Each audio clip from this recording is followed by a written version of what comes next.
guy I ever met. And if I had a problem and Chris came, I would tell the building, if Chris can't fix it, you just have to take the stairs. All right, we ready? Yep. Hey, good evening and welcome to the Village of Mamaroneck Board of Trustees work session for March 14th, 2022. May I please have a motion to open this work session? So moved. Second. All in favor? Aye. Aye. Okay. Next item is adoption of the agenda. I need a motion to adopt the agenda. Where's Victor? I don't know. It wasn't my day to watch. Okay. I just have a couple of questions. We keep putting stuff on the work session and having it for the regular session. And that's really not what our policy is. So I think we need to be more mindful of that.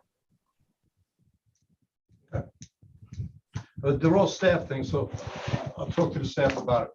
I'll make a motion to adopt the agenda. Second. Augie, call roll, please. Trustee Young, Yes. trustee Natchez, Yes. trustee Lucas, Yes. Mayor Murphy. No. Okay. Augie, get that off the screen. Got it. Okay, thank you. The first item, when we were talking last week, Chief DeRuza had an item that we needed her input on at a regular meeting, not at an executive session, and that's the public safety customer service tool. Hello, Chief. How are you this evening? I'm good. How are you? Good, thank you. This is item 1M. Chief, could you just give us an explanation of this item? Yes. So I had sent an email previously with a little bit of a video and a brief description of what this is. So it's called Guardian Score. And what it is a customer service satisfaction survey tool specifically used for police officers. So the company equates it to something similar to Uber. So what would happen is if the officer interacts with a member of the community, he or she would give that person a business card, which has a unique URL code that the person would then scan, and they would access a customer satisfaction survey. And what's also different with this company is they don't just ask, was the officer nice? It talks about things like, were they transparent? Did they show good listening skills? Did you feel that you were treated fairly? Were you treated professionally? So once that they fill out that tool, that survey, it then gets uploaded to a database. So we're able to gauge how our officers are interacting with the community and also how each individual officer is performing. So if we can identify that there's an issue with an officer, we can use that data and we can then address it with that officer. It also would go towards the evaluation process. So we could also retrieve that data and look at how many interactions they've had and if they've been positive or negative. So what I am proposing is to enter into a pilot program with this company. It would be a 3-month pilot. And if we like what the outcome is, like what the results are, then we can go into a further long-term 1-year agreement with them. Sandy, a question. You have the interaction. You give the member of the public a card with a UL code or whatever it is. Then that person has to then log in, or are they contacted? Does the officer give the contact information and somebody else contacts them? Nope. So they can access it either 2 ways. So if an officer have an interaction with you, he or she would give you that business card. You could either use your phone and scan the URL code, which would bring you to the survey, or you can just log into it yourself to the survey, and then you would put in that specific access code. And it's a one-time code specific to that officer. At So that time. the question, forgive me, Laura, let me just follow up. The question then is, how does the resident or the person that it comes in contact with the police officer understand that this is confidential, that it doesn't have it, that it doesn't go through the officer is what I'm trying to get to.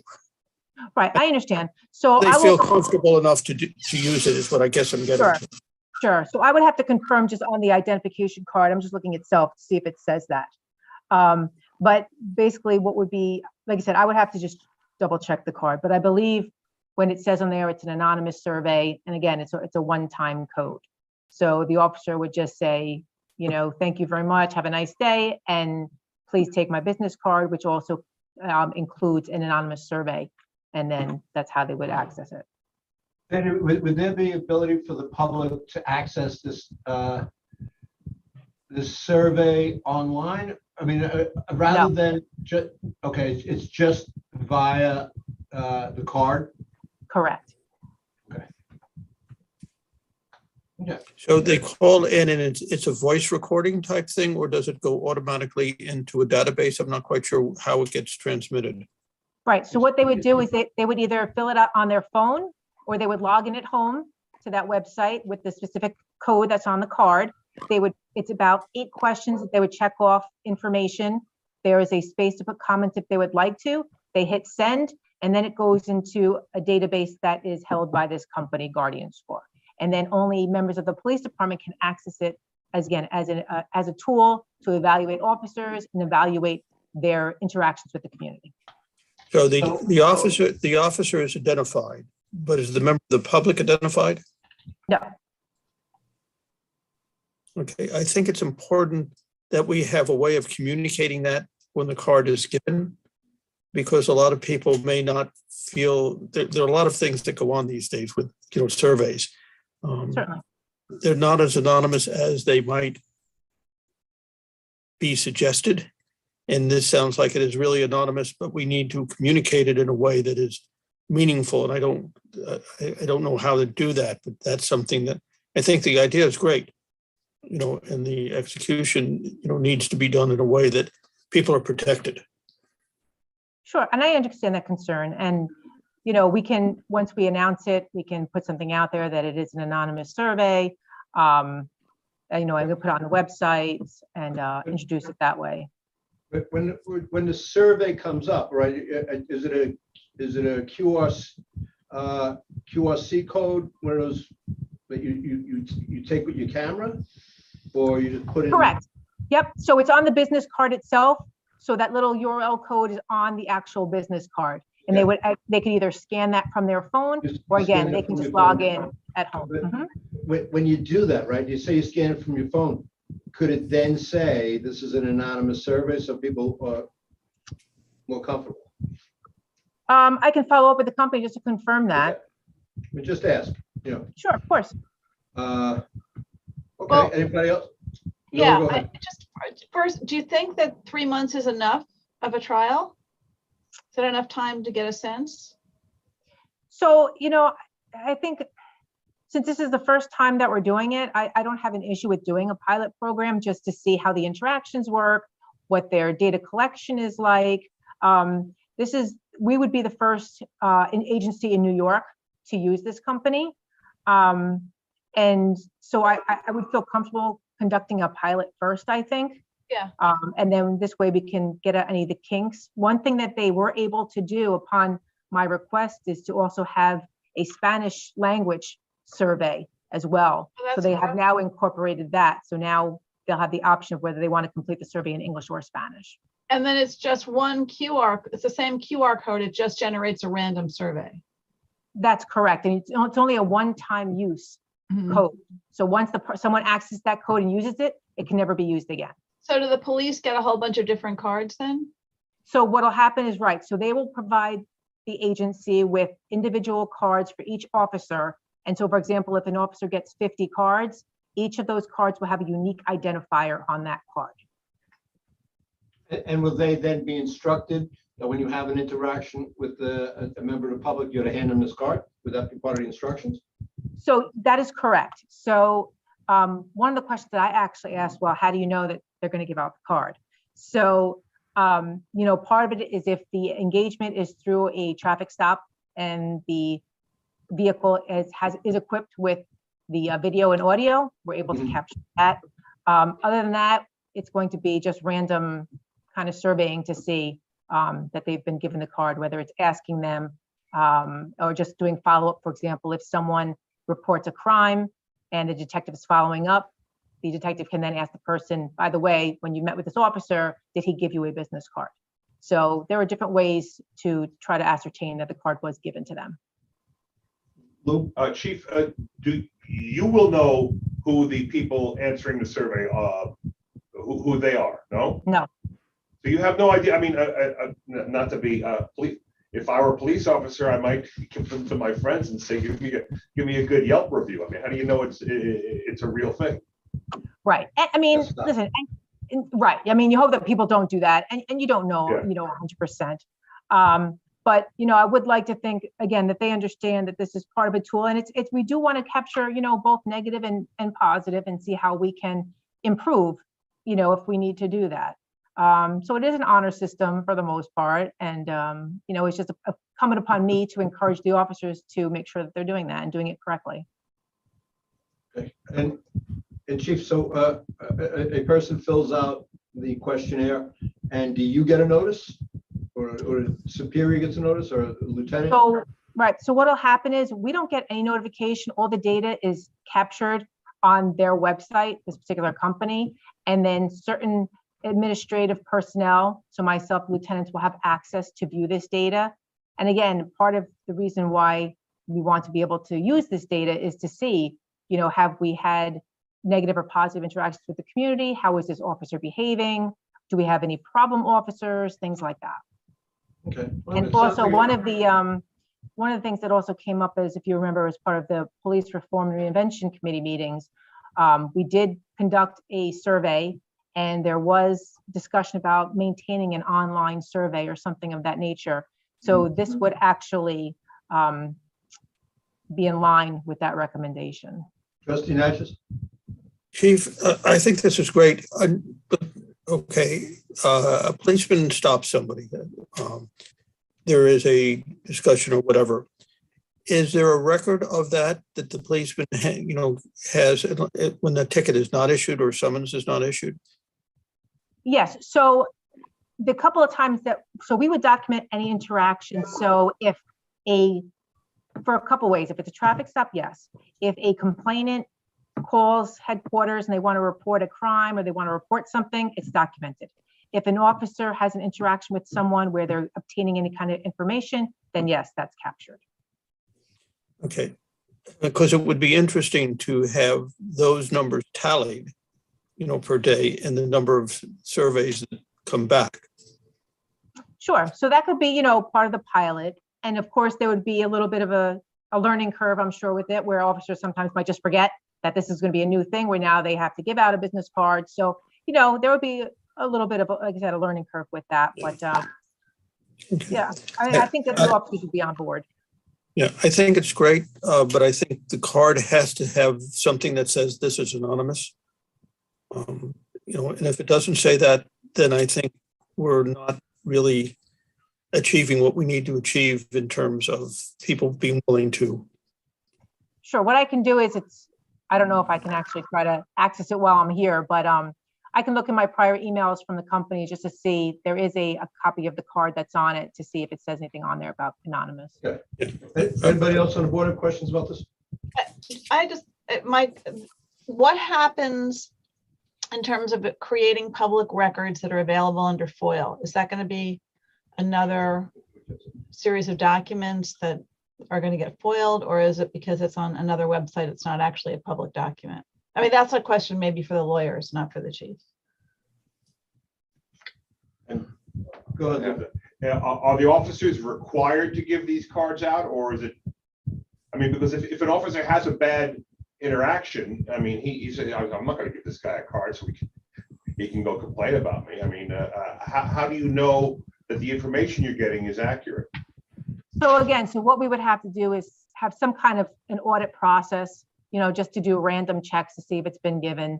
And if someone really has a negative interaction, a lot of times we'll know about it, whether the person comes in and complains, or if we check a traffic stop, we see it's on video.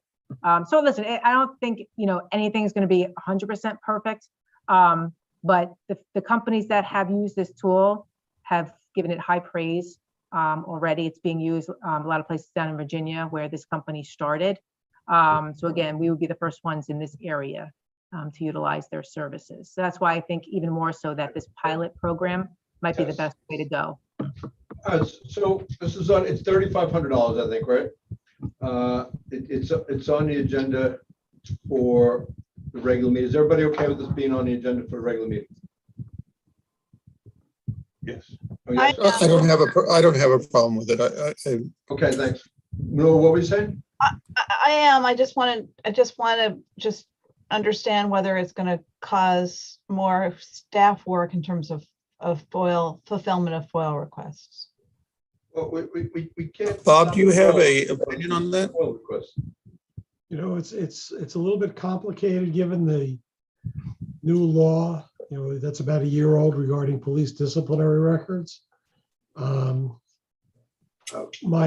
suspect that these reviews, if you will be foilable, but I'm not prepared to tell you for sure. I have to look at it a little more closely to be able to tell you for sure.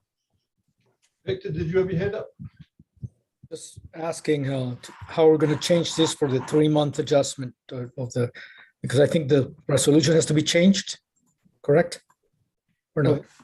The reason we voted for the 3-month is because that's an appropriation that gets us the remainder of this fiscal year. If this is something we want to continue with, we can budget for it, or we can, come back to the board at a future time.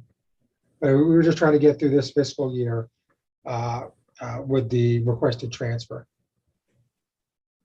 Okay, so there's no need to change anything on the resolution that's on for regular session. Is that correct? That's correct. Okay, thank you, Dan. Sandy, while I have you here, on just quickly on another subject, what's the status of the body cameras? So we were awarded the grant. So we've gone through the process of accepting the grant because you have to officially do that. And then what we start with, we have a meeting scheduled for next week with the persons who awarded us the grant, myself and Augie and a couple of members of my team. So the first step with that is reviewing the policy that we have proposed for the body camera, for the body worn cameras, send it to the grantees or the grantors to make sure it's in line with their parameters. And then we have to ensure that the PBA is on board with that policy. So that would be the next step. And then we can go through the process of getting the new quotes because, as you know, usually quotes only last for a certain amount of time. So we would just have to get additional quotes from the company. But really the first step is reviewing the policy, making sure that the PBA is on board with the policy, and then submitting it for review. Okay, so it's in the process. Correct. Thank you, Chief. So this will be on for the regular meeting. Have a good evening, Chief. Thank you for showing up. Thank you. And what I will do is I will email out any additional information that I'm able to find right now. Okay. Thank you. Thank you very much. Thanks. Right. Okay, the next up is Mr. Pinto. Jason is on for 2 items, the paving of Harbor Island lots and roadways and the lights on lands and field. Okay, Jason, why don't you start with the paving of the parking lots? Good morning. Good evening, Mayor, Board. Thanks for having me. So the folks who paving, don't know, this is Jason Pinto. He's the head of the our Recreation Department, doing an excellent job. I'm sorry, Jason. thank you, Mayor. So the paving of the parking lot. So as you know, if anyone's been down in Harbor Island Park recently, and I believe we attached a bunch of images to the agenda that illustrate the disarray of the paved driving areas of Harbor Island Park. So Jerry had our assistant DPW foreman go out and get a quote from Morano for the price, which I believe is in your packet. We get a lot of people that use the park. I mean, on a daily basis, we estimated just quickly based on activities and daily parking numbers and boating numbers, that over 100,000 patrons could visit Harbor Island Park on a yearly basis between all the activities we run. And I think that's actually, it probably is a little bit higher than that. You know, we bring in about $130,000 or so a year on the parking, daily parking and seasonal parking permit fees. So we do generate revenue from people parking in the park, but it's in pretty rough shape. I would hate to see someone trip in a pothole. Some of them look like they're bigger than potholes at this point. They're pretty deep. So there's a lot of spider webbing and cracking. So DPW does the best they can do every year trying to fill them in, but at some point it needs to be repaved. So. It's been 30 years since the parking lot has been paved. The last time it was paved was 1993.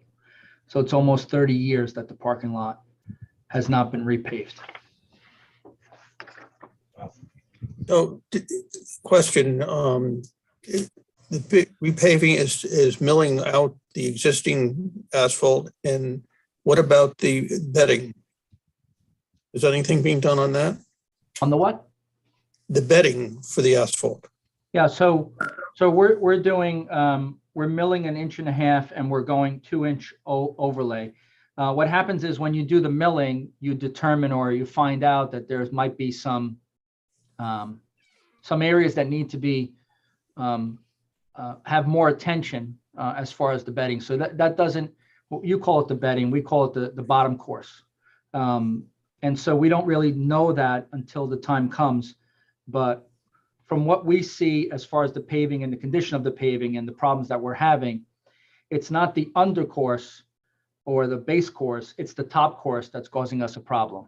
So by milling and overlay, we eliminate the problem of the spider webbing, the constant potholes, and the poor condition of the actual parking lot itself. If you look at the pictures, you can see that everything is about 2 inches or so deep, and that's the extent of our repairs. And so what we're looking to do is mill the entire top course and then add 2 inches of new paving, which for all intents and purposes will last probably over 20 years. One of the problems we have, and I'm glad that's being done, but I think, I don't know that there's an answer to this. We have a very high water table and tremendous, freeze heaves because of that. And bringing all the snow down and putting it there doesn't necessarily help us in the long term. So the question is there anything that we can do? I'm glad it's lasted 30 years, but I'm not sure.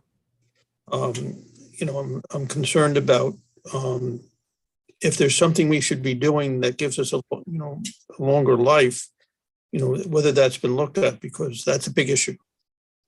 I don't know if you can extend the paving longer than 30 years and continue to repair it the way we have. I think 30 years is the maximum you're going to get. You would see if there were issues with, what you see is the potholes filling up with water, or the area that are spider webbed filling up with water. The water gets underneath the top course, and then that's how it pops, and that's how the asphalt pops. You would see larger issues and problems if the base course wasn't appropriate. So I'm pretty comfortable that for a 30-year parking lot, it has withstood a significant amount. It just can't last longer than that. And hopefully, after the New York Department of Transportation is done with their I-95 work, we will get that area back by the highway where we used to dump the snow. Yeah, we lost that. We lost that for a couple of years now already. So, yeah. Folks that don't know, the village was, we worked in tandem with the New York State Department of Transportation. They let us use that area right before 95 when you're going down Mamaroneck Avenue, and we would take the snow from Mamaroneck Avenue is where we removed the snow, and we would store big piles of it there. But now they're doing a project. I guess every 20, 25 years they do a project, and they want their property back for a little while. But hopefully we'll redeem that, because that was very helpful to the community. the one thing Mayor, if I could, the one thing that we are saving is the fact that we're piggybacking off of a Village of Scarsdale contract. And we don't So- have to officially put it out to bid. We don't have to have, we basically had our employees do the takeoffs and then have a quote based on that piggyback contract in Scarsdale. So we save a significant amount of money by not hiring, others that would charge us to do all of the takeoffs and the bid specs and all of that stuff. And that would be a significant amount of money because it's over 400. Jason, what's the parking spaces? 400 and what? It's close to 500, it's like 488 spaces, Right. counting the sewage treatment lot. Yeah. Yeah, almost 500 spaces. So Victor had his hand up. Well, I'm fully in support. But on that note, as Jerry was explaining, I think since the price tag is 492, mhm. 125, I think that is an up to that amount to be in the author and in the results section. That's a Because good precisely idea. that's a unit, so that we'd authorize this up to that amount. And I want to point out that the area behind the sewer plant is not included because we have a commitment from the county to repave that entire area since they have been the primary users from the sewer project. So we save a little bit of money by having the county stick to their word regarding that. But thank you. That's a good idea, actually. And So we can change the resolution then, everybody in agreement? repainting the lines in-house as well. Yeah, we're repainting the lines in-house, yeah. Dan Natchez. So I'm very much in favor of it, but was this on the capital project list?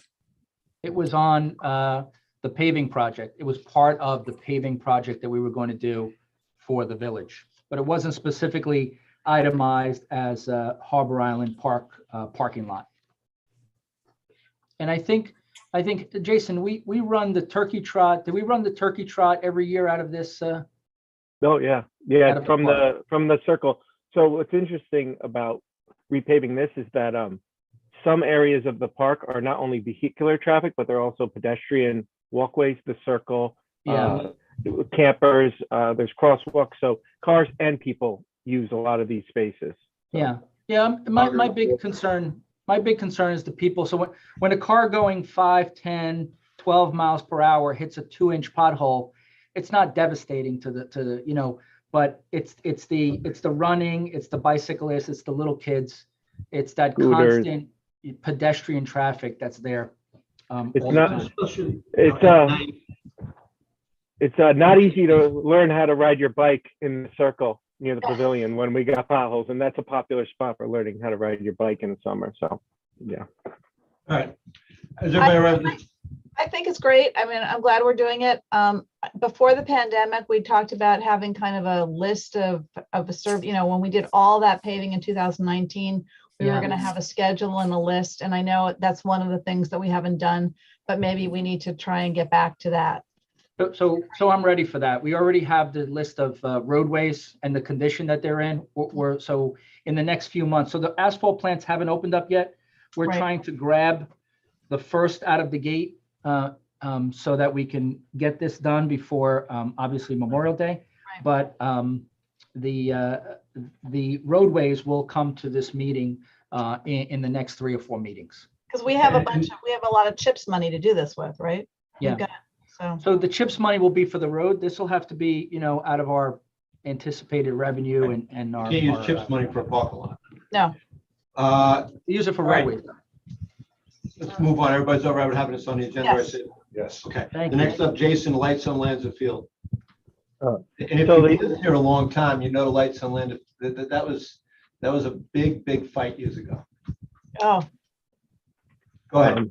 So the lights, which were originally installed sometime in the 80s, they've been the same lights since original installation. The original lifespan was 89. The original lifespan was 25 years, so we're well past that. I was born in 89, it's 32 years, so we're well past its original lifespan.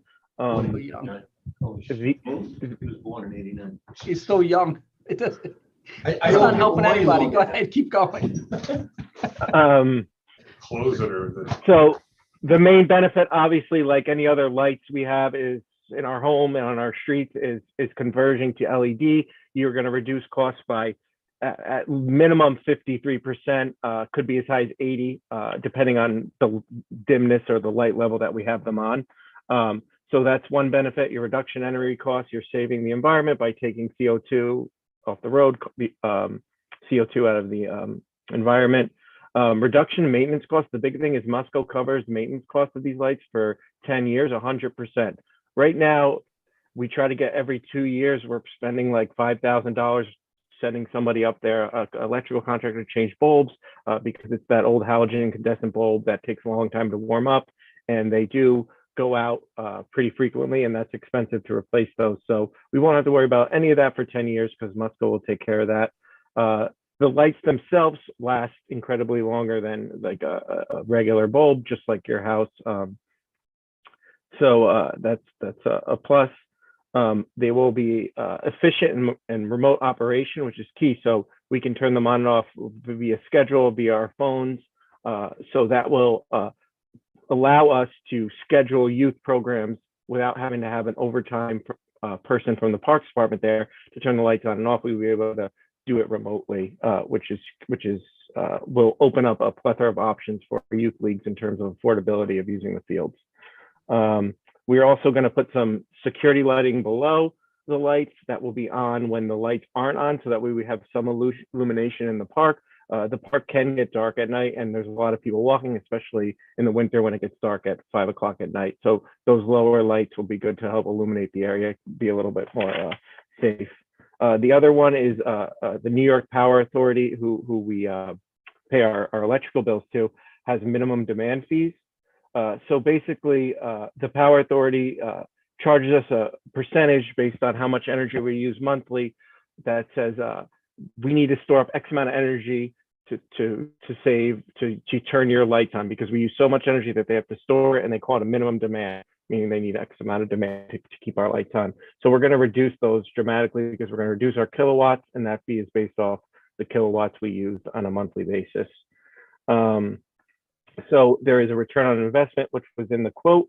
The return is a 10-year utility electrical savings of $129,000 and change, reduction of 289 tons of CO2. Based off just that, the system will pay itself within 19 years, and it's expected at a 30 or more year. I mean, this was at 32, so I would expect this one to go a little bit longer than our current system. So it's all good stuff. It's on a purchasing agreement through Sourcewell, so that satisfies the village's purchasing agreements. And the time frame, it takes about 6 to 8 weeks to order the material. We do have active seasons, so it would probably be in November of 2022 when the work would get done, and it takes a few weeks, and we'll be ready to go. So with that, I thank you for hearing me out, and if you have any questions, I'm happy to answer. I have one item, Jason, that you may have missed. I don't know. You were talking pretty fast, and you're very young, so I might have missed it. But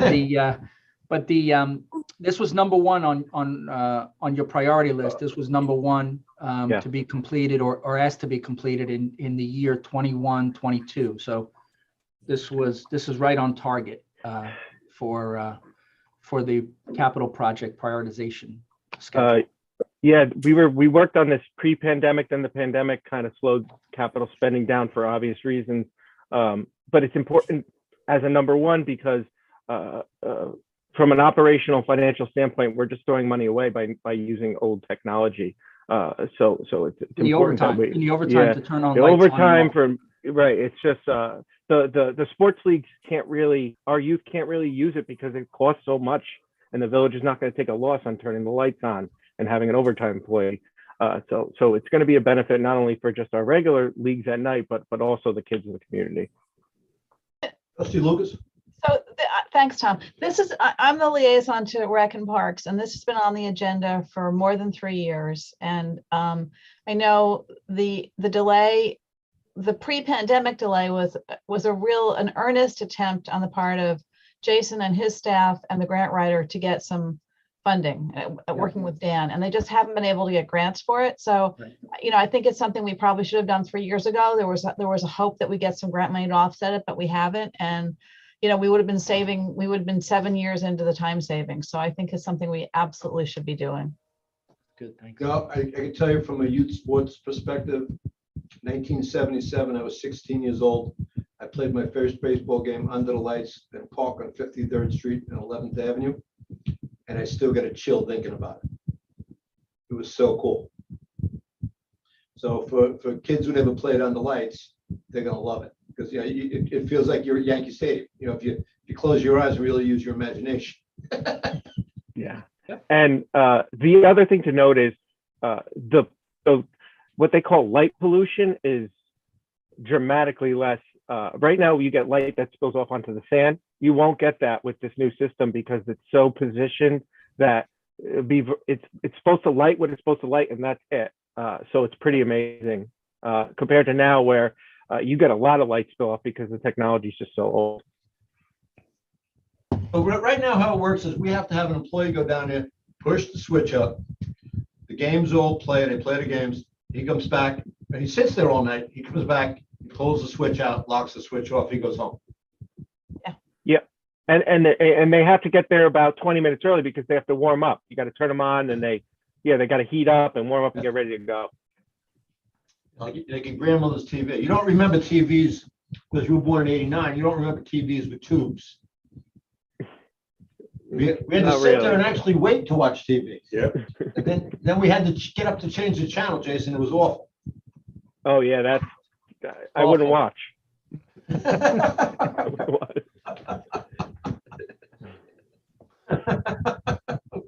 Does anybody? I think that this is a great initiative. I'm in support of it. I'm glad that the rec committee thinks so too. I'm fine for doing it. Anybody else? Yeah. Yes. Fine with me. Okay, I got a big thumbs up from the whole crew. Okay, thank you. Thank you very Okay. much. I Thanks, appreciate Jay. everyone. Have a good Good night, evening. Jason. Bye, Jason. Right. Do some good stuff tonight. Okay, let's go back to the agenda from the top. Enforcement of multiple dwelling law. Jerry, so you have a law for us. Me? Well, this is something separate. At the last meeting, the board asked me to work with building department to try and establish a time frame when we could provide an analysis for you on kind of the major differences between the building code and the multiple dwelling law. I spoke with Frank Tavolacci, the building inspector. He's a little tied up with the Pandora's box, which is 169 Mount Pleasant right now. It's been, you've seen some of the emails and you're aware of some of the issues. Our goal is to have this analysis done by mid to late April. Okay. Thanks. Thank you. Any questions or concerns? Nope. Just for clarification, it is being enforced at the moment or it's not being enforced? I believe it is being enforced.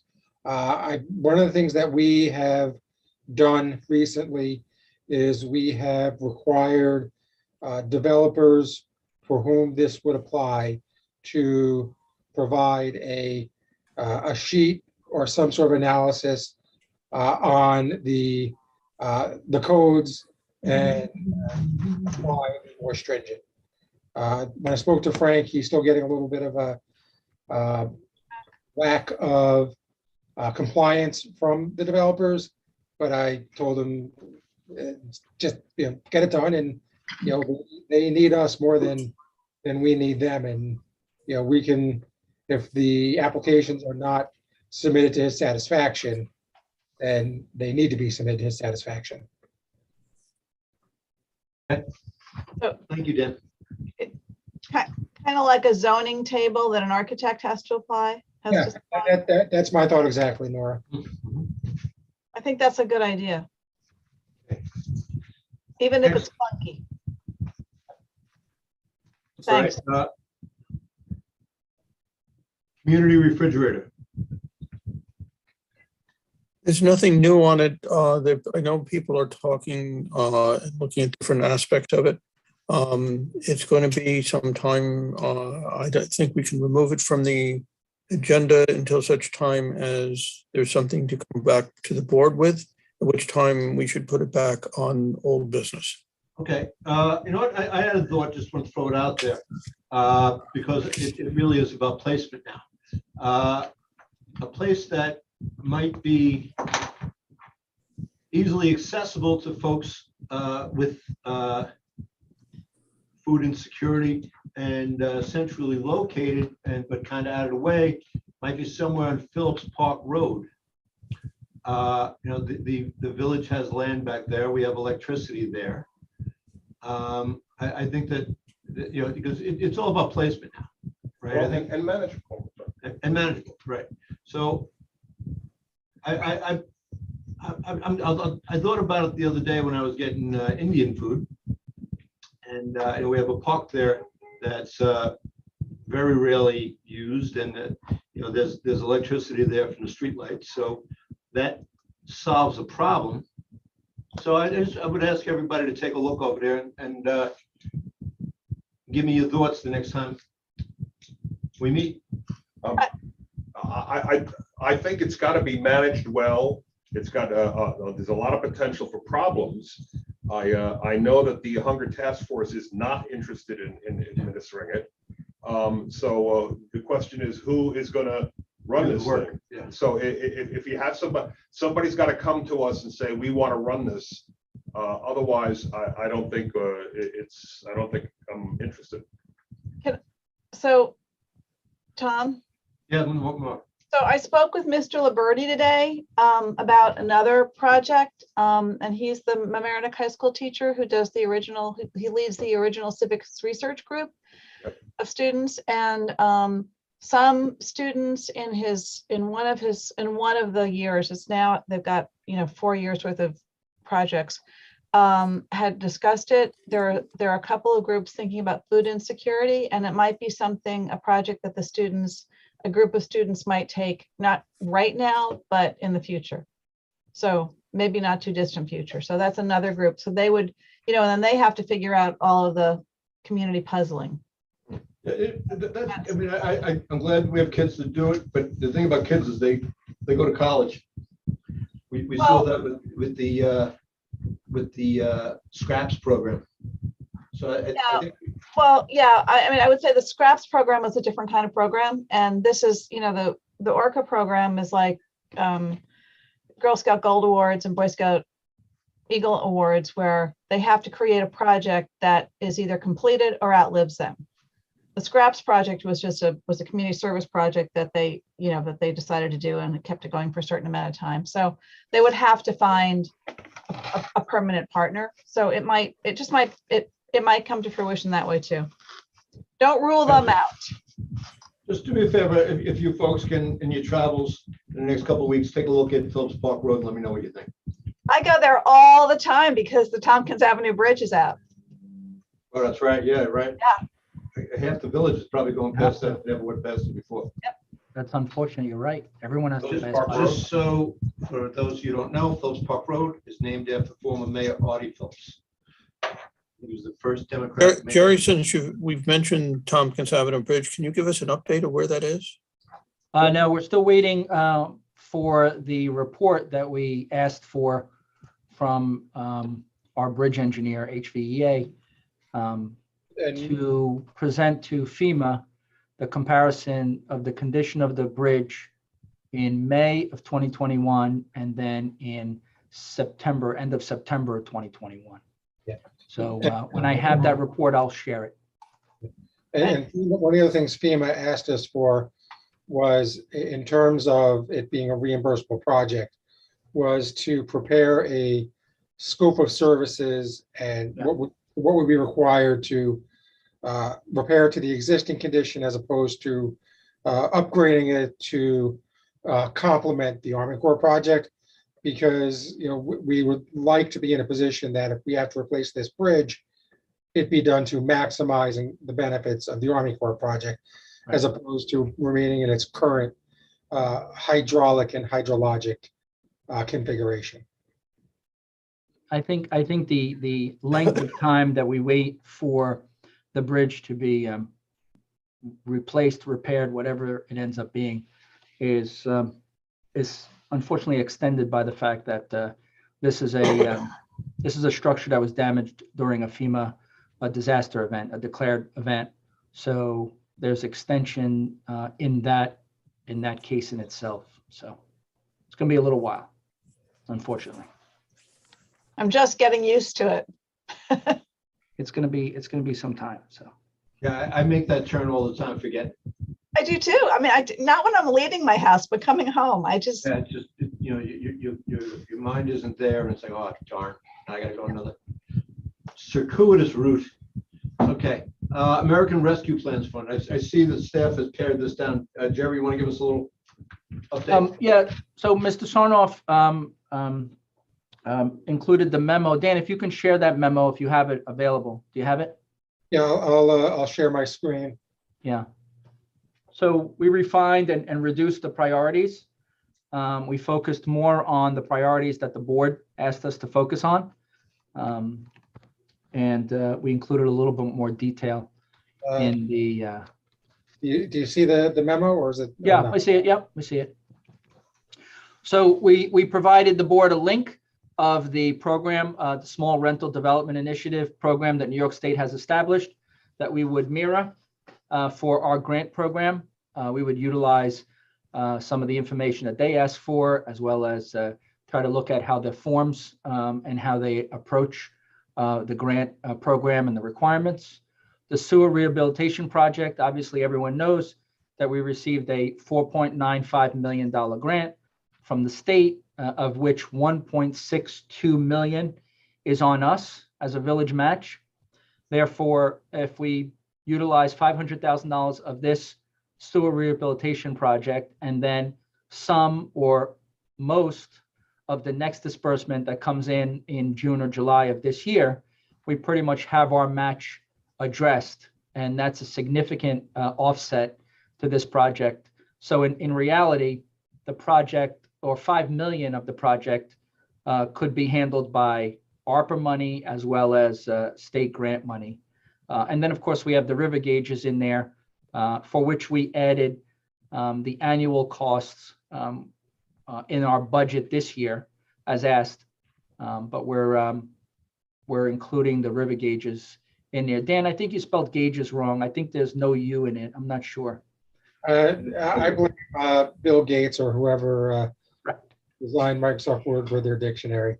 So it really is a great discussion. We looked at a couple of innovative ideas. We've asked the board, and the board's desire was to pare it down to 3 major initiatives, and that's, in my opinion, good work, and I appreciate it. Trustee Natchez? Stop sharing the screen. I'm very appreciative of the memo and what you've done. And I've been doing a lot of work on the different programs, but I have a 4th one that I would like to suggest adding. The area from the Avalon to Fenimore Road, basically, in most of the area does not have any drainage on most of the roads. And this is a real problem. It's a real problem in light rains and heavy rains. So I'd like to suggest taking $150,000 of this and putting it to a engineering study plan and drawings to implement a real drainage plan, which would then complement the Army Corps plan. From Avalon to Fenimore Road? Avalon to Fenimore Road, yes. Yeah. Avalon Road in the town. The only catch basin. No, where I live and all the way through Washingtonville, and then on the other side of the Sheldrake. I think that's what Dan's talking about. You talking about Grant Street, right? Grant Avenue? How could there be no drainage? There's definitely drainage there. There's the only drainage seems to be at the intersections. The entire roads don't have drainage. Most of those roads are flat, do not have pitch. Some parts of a couple of the roads have pitched for maybe a little bit, but not much. I'm not quite sure why, but it's an issue that's been tossed around for some time. I spent a lot of time walking it and really getting a better feel of it. And I think that we have the ability of using this money, in a really long-term constructive approach. Well, it wouldn't pay for any drainage, you're just talking about paying for a study. More than a study and plans to implement.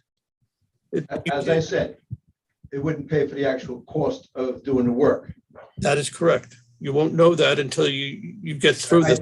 Yeah, okay. It's gotta be part of a large, Yeah, go ahead, Lou. I think that's gotta be, Dan, that's gotta be part of a larger approach there. I mean, I live right there, so I know the situation you're talking about, but I don't know that trumps anything else that's in the Flats or Washingtonville. I mean, it would just be like singling that out because we just picked it at random. I would rather wait till we hire an engineer and have him give us an assessment of it, of if this was a needed project, other than basing it upon, trustee taking a walk. I mean, it is a problem area. I mean, he's right about that, but the whole thing's a problem, and it's been for a long time. So yeah, I mean, yeah. Well, We've been at this ARPA funds now for months and months. I don't feel comfortable throwing something in here at the end. May I? Yeah. I think it actually ties into what I said, probably, I don't know how many times back, but probably the second time we discussed this. I think I missed the first discussion, so it was early January. So I think at the second session, I did mention that this is a one in a lifetime opportunity to use funds to do things that will complement certain other projects. And if the number one priority, for me at least, is flooding, and in this particular area, this was one of those topics that I mentioned, but it never got kind of captured. This one and the study of the aquifer, of the level there. Those two are central to other pieces, for example, even the affordable housing developments. So I do think that if the number one priority is flooding in this village, and actually I've seen various emails now saying, what are the priorities? What are the priorities of the board? I can stick to that one, number one, the flooding issue. And so I think that maybe the price tag should be F-150 for this, and at least 150 for other additional studies on how to improve that area to make it more resilient for flooding, maybe study some of the impacts of the newer developments and getting up this area for a revised updates in zoning. And so I propose supporting what Dan just suggested and doubling it up with additional resources to do all those additional other studies. And I did say this at the second meeting, probably our second meeting in January. I have that in my notes too. And what I would add is there's a subsequent discussion about a moratorium, which is, we are not efficient with moratoria, but about building in the floodplain until we get some kind of regulations. The regulations aren't going to help. We need to figure out how to alleviate we can't prevent flooding, but we need to be able to figure out some way of alleviating it in addition to the Army Corps plan.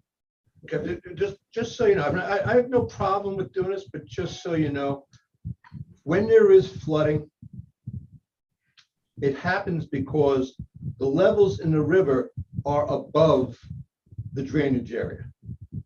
So the storm drains don't have an opportunity to be outlets into the river because the hydraulic pressure is coming the other way. Yeah, So putting it, Victor, I'll get to you in a second. Putting in more storm drains is not going to change that problem because it doesn't change the hydraulic pressure.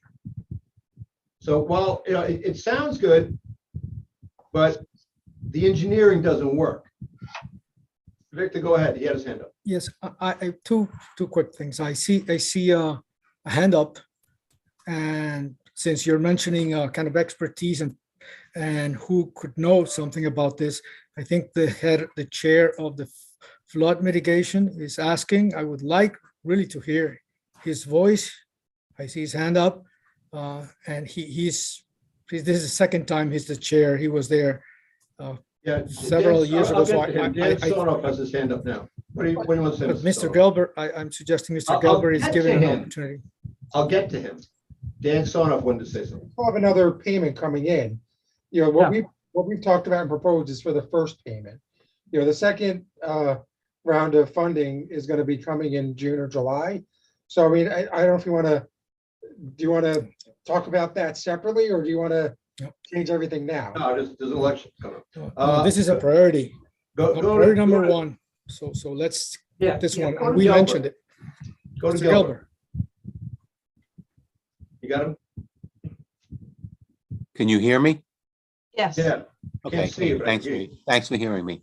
So, Mayor, I agree with you that when those rivers rise, the local storm drains have no place for the water to go. Absolutely.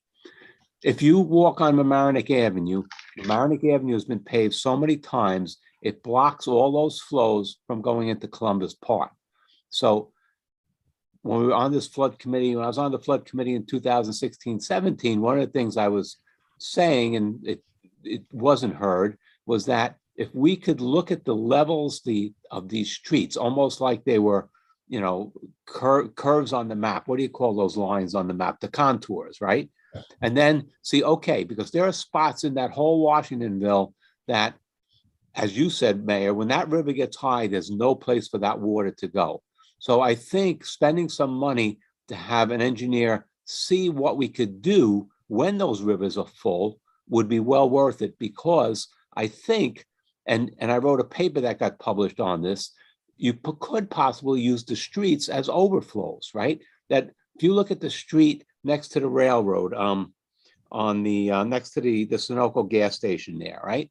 That runs right into Columbus Park. That Sheldrake pops over there. So I don't know if this is a solution, but I think if we could get an engineer to look at that area, I don't know if we have to spend $150,000, but I think it's well worth a look at it. And if you read those village emails from the people, our villages, they're all complaining that they can't even walk in those areas because of the water. That's all I have to say on the issue. Thank you. Thank you. I know that we have both talked about the hydrostatic pressure before. And I appreciate you remembering that. Lou, you have your hand up? Yeah, if we're gonna put money somewhere, I would urge us to put it in the dormant river maintenance program, which is has $30,000 in it right now, and go through and make sure that that river is not blocked with debris or temporary dams or any of that. We haven't done it in several years, and I don't think that helped us during Ida. I really don't. And the other thing is that the river gauges probably should be maintained out of that fund if we can revive it. I don't know why it went dormant, but it did a couple years ago. Right?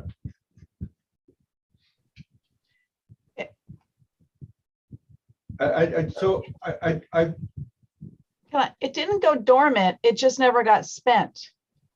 It was reduced during the pandemic, but it was funded from 2011 through 2022, but apparently not fully expended. It was kind of what dormant means. It was just a line on a piece of paper. Nobody made it. If flooding's a priority, that's got to happen. That's the last thing you cut. But I think we should go back to it. It's a good time now.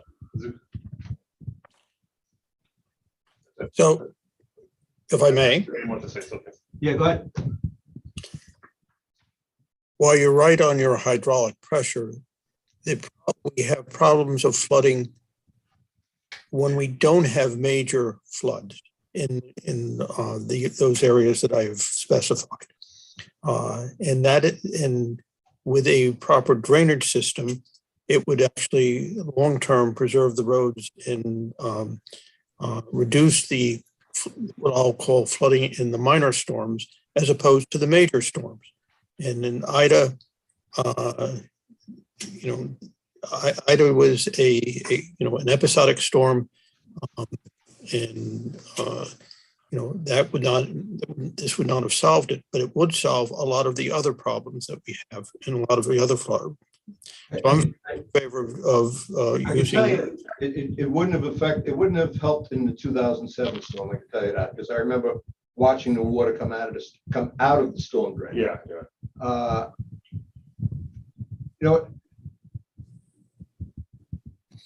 Why don't we let me just finish. Why don't we put, it's my suggestion, that we put $150,000 into a fund for engineering studies in the Washingtonville area to help flooding. Instead of us saying what the best study is, let's hire an engineer and ask him to say, if we were going to spend money other than the Army Corps plan, how would it best be spent in Washingtonville?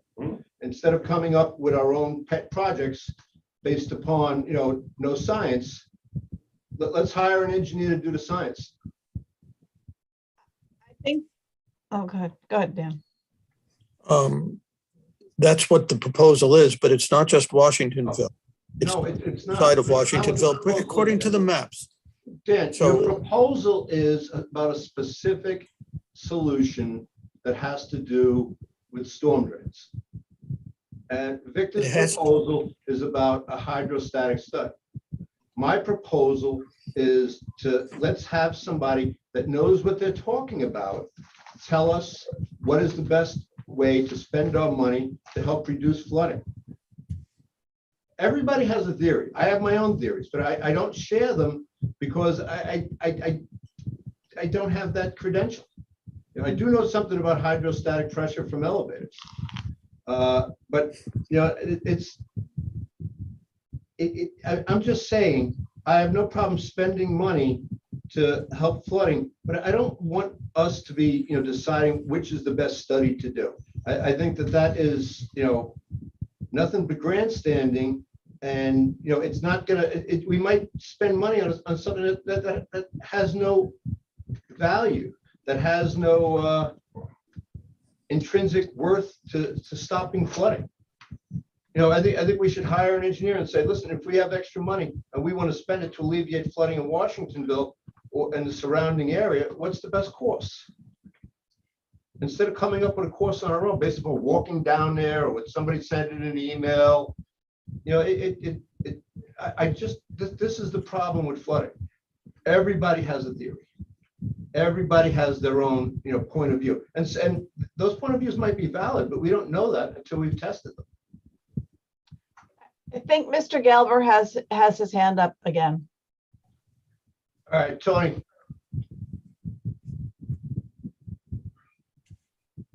I think you never took it down.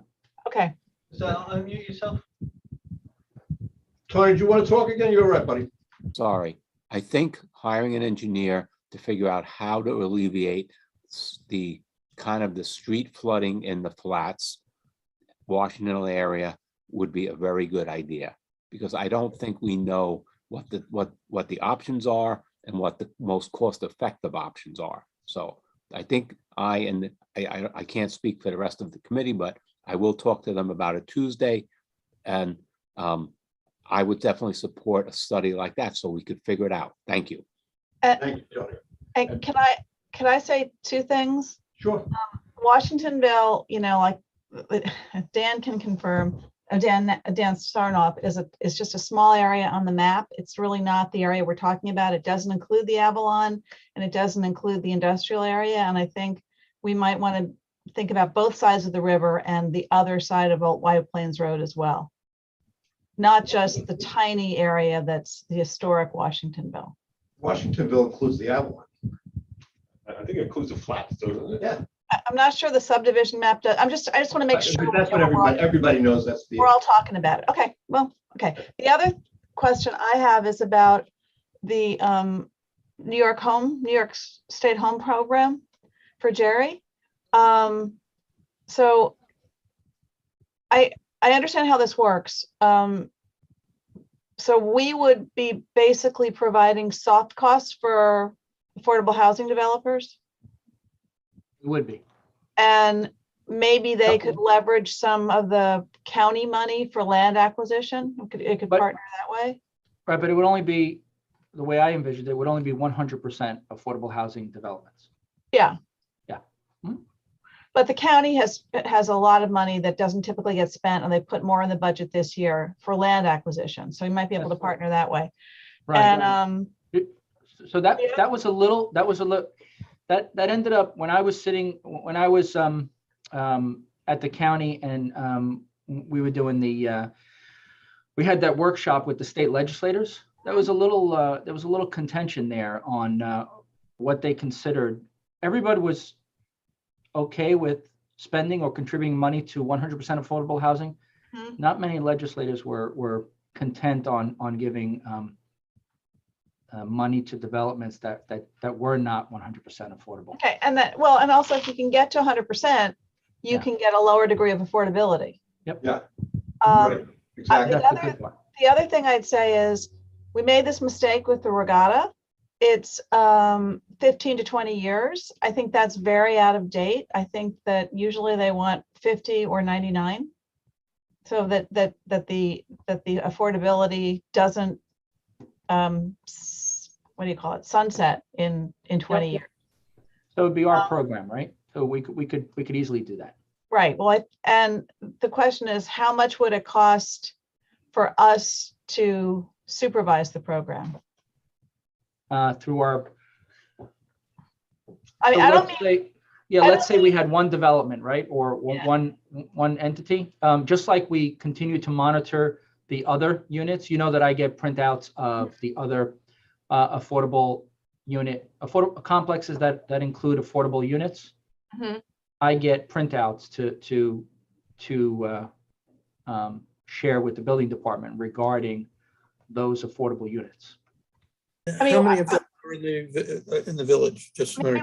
we wouldn't be marketing them. We would probably do it through, Rose Noonan or through the town of Town. Mamaroneck. We wouldn't be Yeah, the marketing town. them. But the question is, how much would it cost to administer the grant program versus using an established program to do it in the village of Mamaroneck? Just because, is it another staff person? I'm just. So once we give out the money, Laura, I didn't envision having more monitoring than we already do with the other affordable units, the other affordable complexes. Okay. Victor has his hand up. Yeah, I have a question, I think for Nora and also for Jerry, which is, when I read that email, saw that link, I had similar thoughts. This is getting us into a program that actually state, but will require management. And also, so while I understand that that's the type of program that we're inclined to, I wouldn't like this memo, or at least on my side, to say, I want to go just that route. I think just keeping this amount dedicated to this goal of affordable housing is okay, but I don't want to just to tie our hands to that scheme, because precisely it could have some other consequences that I don't think we're at this time ready to evaluate. So I'm okay leaving the price, the amount, but I think it's not an endorsement of exactly how to go. I think we need to study this further, actually, because there's several pieces to it. So with that caveat, I will support it. And then the question for Nora is, what I think is there any additional clarifications that you would like to see in this memo, so that we go in the right step-by-step analysis and not tie our hands, which that was kind of my question to you. How can we make this better? My sense from having worked on some affordable housing projects and been involved with the development of the MAC board, been involved 20 or more than 20 years ago with the MAC board, is that we run the risk of getting into that kind of situation where we're a nonprofit that spends too much on administration and not as much on the mission. And we might be able to partner with somebody else who would do this better than we would, because it's not a lot of money. And so maybe we should, we're committing to covering soft costs, and we can probably get the county to cover the land costs. And that's going to be really attractive to an affordable housing developer. Maybe we're going to be able to find a nonprofit that does it better, that can work with us. And I'm happy to work with Jerry on that. I don't know. Yeah. I just think we might be able to do it in the most efficient way and get the most bang for the buck. But Why couldn't we have the town housing administrator? yeah, so I envisioned it where we give them the money, the people that we decide, or the entity that we decide has the best proposal within the village, because that eliminates all of that state competition within the village of Mamaroneck, and give them the money based on their costs. So we could have two entities, we could have one entity, we could create one grant of $400,000, we can create two grants of $200,000 each to have two entities do it. But then once the development is completed, we just pass it on to the town and their housing department. So I think it's important for the village to not have any involvement in the actual development, because we aren't skilled at that. I Yeah. think we all agree on that one. Yeah. So Okay. this is a way to incentivize developers Mhm. to give us a 100% affordable housing development, Yeah, and not for or at least 20 years consider in the perpetuity. village to do that. Yeah. Yeah, with the affordable developers, you get the housing in perpetuity, not for 20 years or whatever. Well, no, well, that's but we have to make sure that's the standard now. That wasn't the standard 25 years ago. Right. Okay.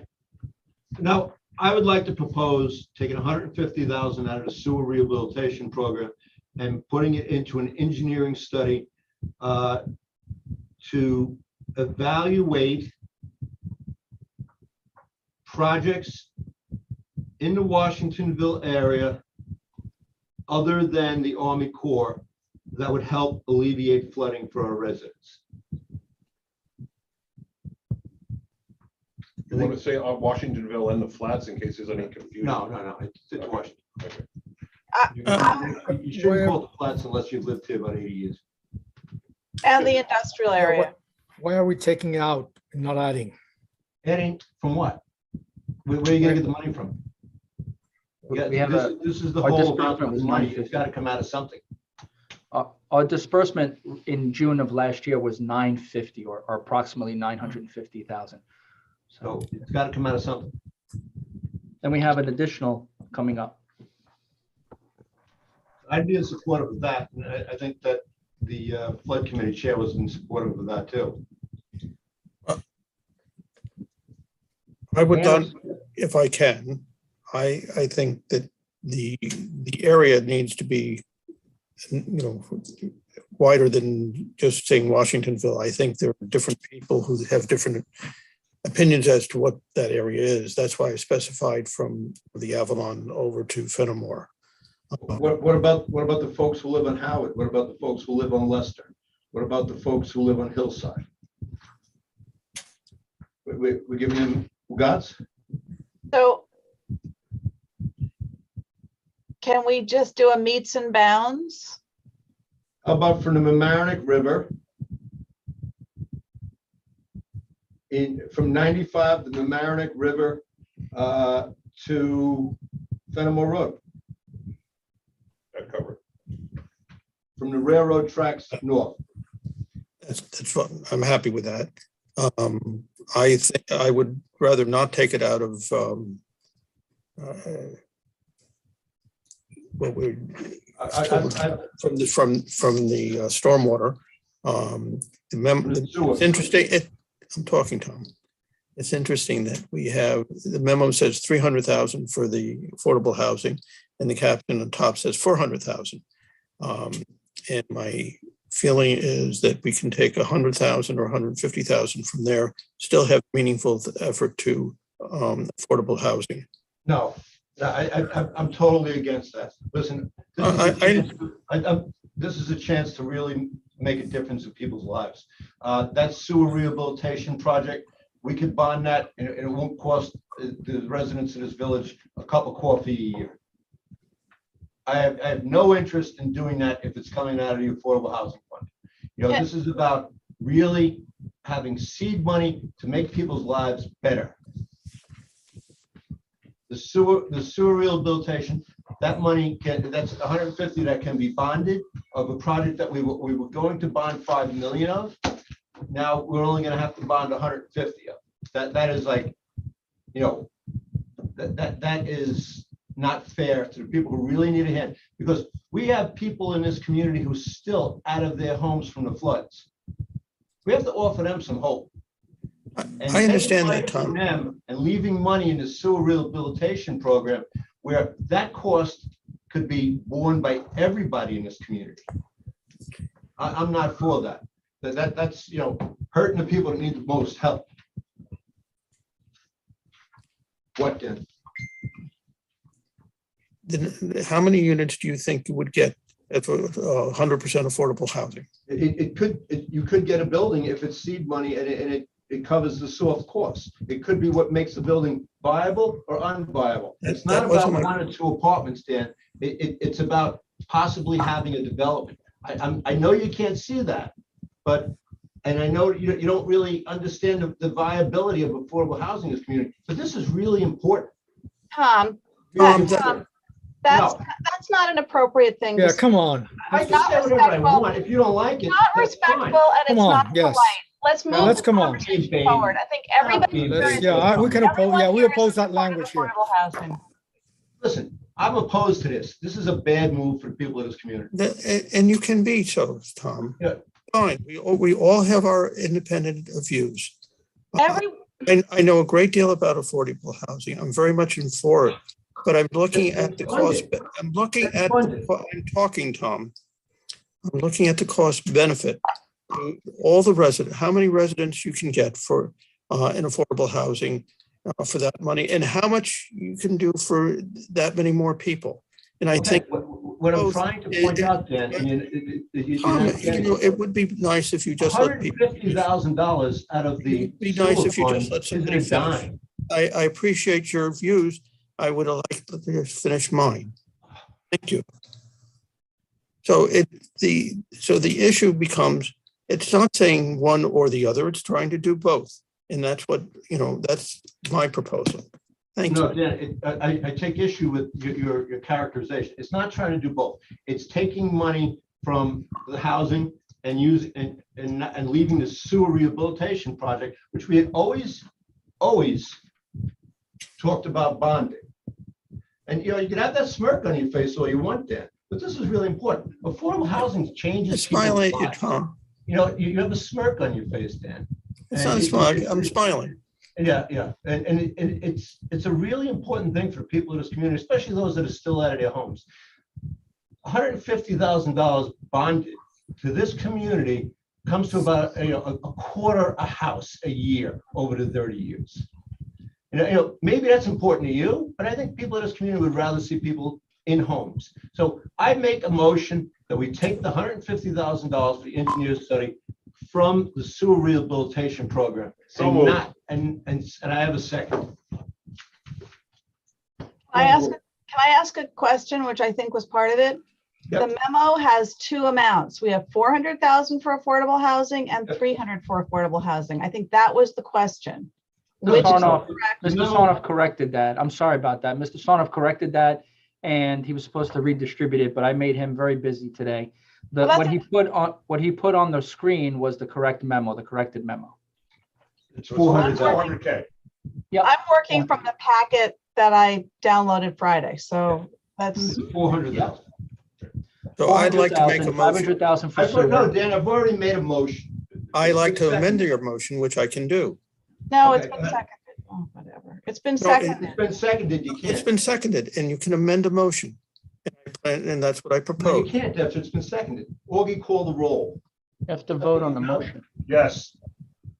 Trustee Natchez, No, trustee Lucas, Yes.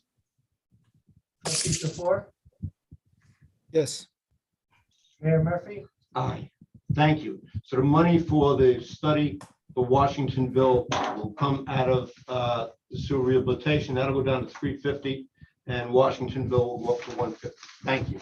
We'll revise, Mayor No, will it's not revise the memo Washingtonville. and redistribute it. Sorry about that. It's Can not I ask- Washingtonville. It was the geographic area you described. Yeah, Right. geographic area from Mamaroneck River, north of the train tracks, east to Fenimore Road. Do you think it should go a little bit further east than Fenimore Road? Where do you want to go? Well, I mean, I don't know if the industrial area, I mean, it's sort of,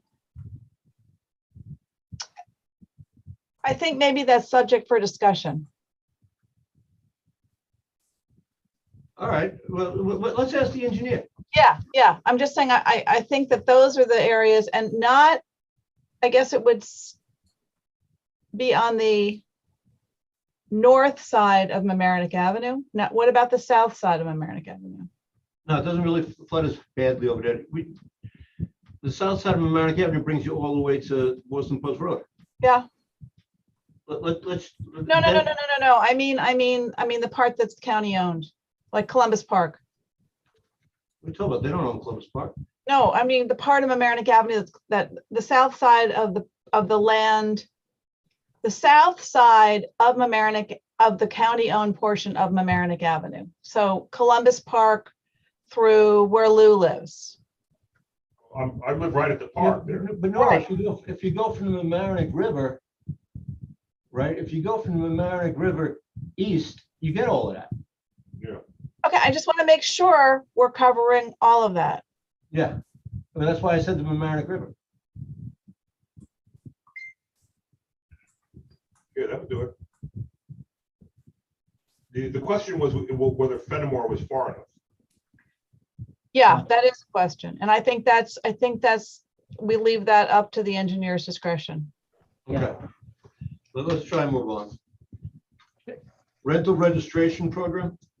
Jerry? Mayor, a couple of weeks ago, I provided a draft for village attorney and the deputy village attorney. They had other priorities, so at some point, they'll get their rental registration draft together and then give it to us. I'm not sure if they have an update. Yeah, hopefully in a couple of weeks, we'll have that for you. Thanks, Mr. Spalzino. Bob, Can I ask a question about that? Of course. We have chapter 126 and chapter 126. Oh, I started to go through this and I didn't finish it all. Chapter 126 makes some references to home inspections. There's a phrase about public meeting space, which is for more than 25 people or more. I guess that could be a common room in an apartment building. Does 126 cover any of this? That was something we discussed about a month ago and we didn't follow up on it. But could well, we? actually, I sent a memo to Bob with the actual language asking for, a reaction to that. Yeah, a preliminary look is that it covers some, but not all. Okay. So it's going to be if what you want is the proposal that Jerry has made, there's going to be some craftsmanship putting it into chapter 126, but that's what we do. As much fun as the tree law? No, nothing will ever be as much fun as the Nothing. tree law, Nora. That's famous. That's famous, that law. Okay. Okay, thank you. Zoning strategies to encourage and support all affordable. Do we have anything on that, Jerry? Mayor, at the board's suggestion, we did get a proposal from Hardesty and Hanover, which is the new entity that Mr. Neil Desai works for, and that's included. I believe that's included in the packet if I flip through and find it. But it's only a proposal for it doesn't have any details. It just has a fee. Yeah. And so we know Neil, and he gave us some very good help with our unfinished comp plan, unfortunately. Yeah. We should be talking about that before moving into many other things. But anyway, so I think it should be discussed further to consider what the scope is. Otherwise, we'll be running in circles here and without a specific scope. I don't see where we're heading. So let's have a full proposal in front of us. So I agree. we Let's should delay come up- that. I agree we should delay it and come up with a scope, but I think we should come up with a scope. Yeah. I think we should tell them what we're looking for here. Can I just, Sorry, go ahead. Nora was talking. Go ahead, Nora. so Neil and Sarah Brown from Hardesty in Hanover are on the call. I'm with Victor. We haven't completed our comp plan, and the comp plan should be what guides our proposal for this. And so I think I'm really interested in working with Neil to complete our comp plan. I mean, that's woefully late. Okay, we could do both. Yeah, I mean, I think, when we complete the comp plan, we're gonna have a sustainability chapter. That's when we can work out the parameters of how we want to change things for affordable housing. And I think that would kind of back us into a scope of what our next steps are. Or it might actually accomplish the same thing. And I'm sure Neil would like us to finish the comp plan. Right, Neil, could you come on for a second? I want to ask you a question. Well, you can give Mr. Say the floor. he's on, Mayor. Hi, Neil, how are you? Good. Hello, everybody. Hello, Neil.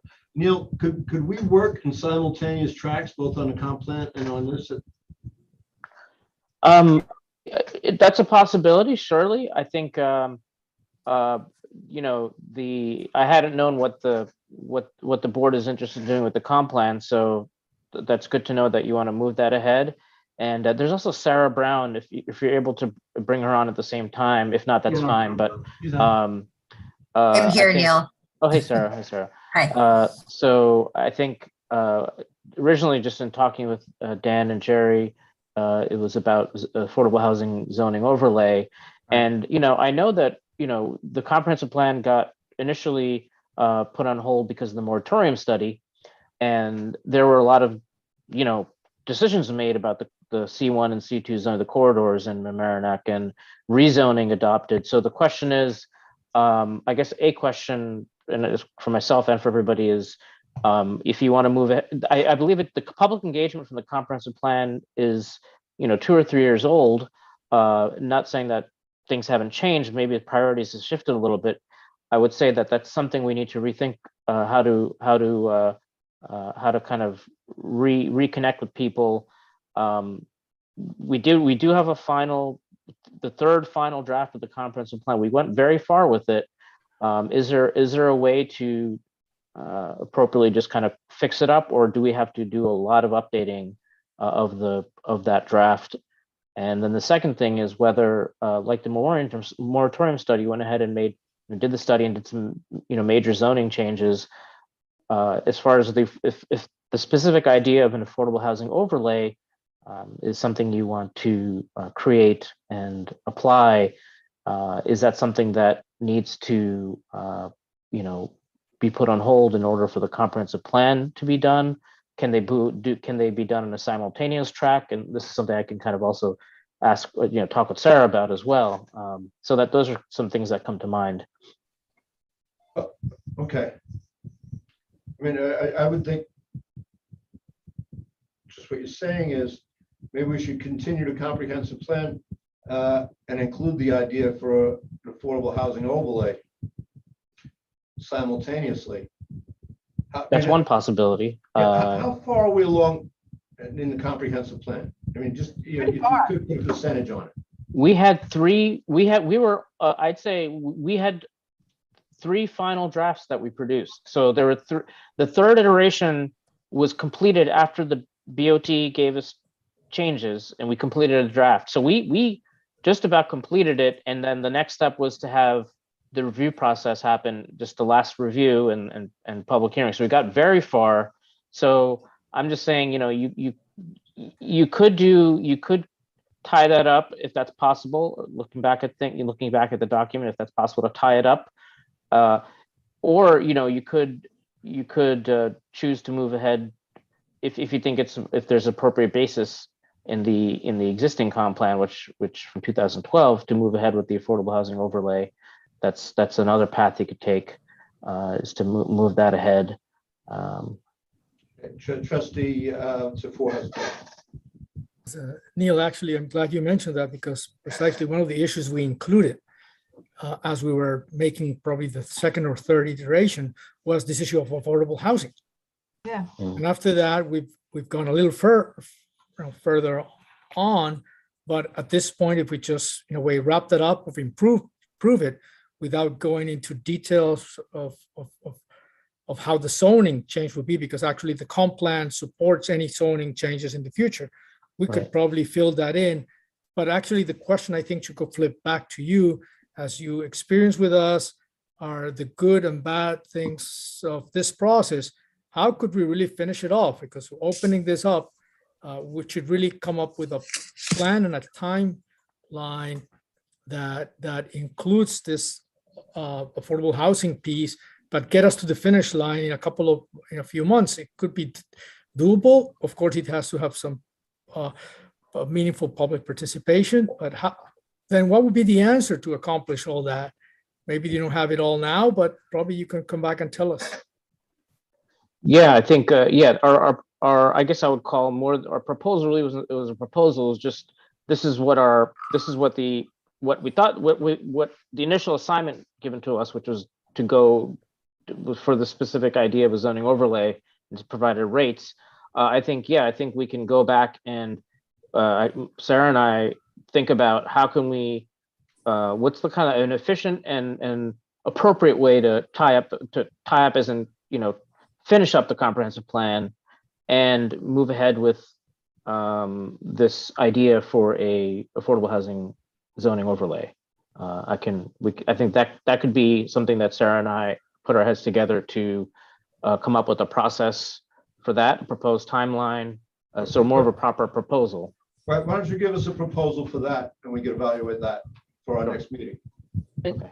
And before he does, Mayor, if I could, before he does that, because that's exactly what we talked about, there are other strategies that have been mentioned or recommended to us, like accessory dwellings, like parking requirement strategies, private-public partnerships, those kinds of things. I don't know if the board is interested in pursuing that or not.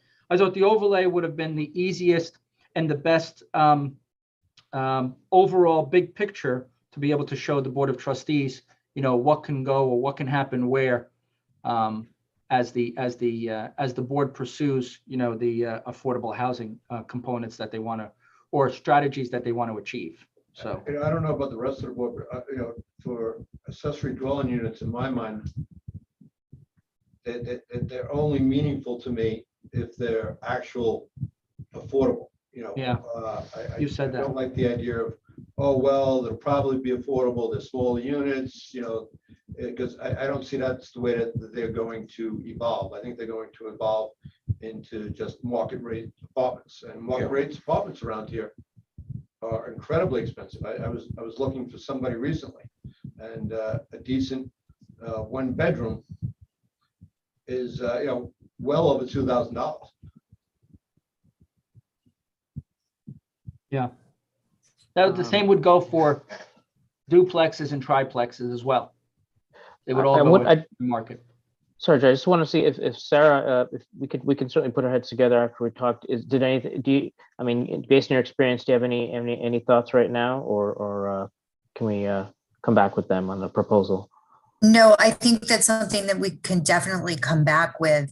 But since you are so close to the finish line with your comp plan, I think we can do this hand in hand and wrap that up for you and make sure that it has the instruments that we need in it to then further your affordable housing law that you look at, whatever form that may take. Good. But I think it's an important issue that you're looking at, and I think it's something that we can definitely do and wrap this up. And I'd like not to forget the New York State or the Westchester County model law. I mean, I think I'd like, that's something that we've talked about and we've only implemented modestly. One and Yeah, I think again, we already had this conversation and it got into paper.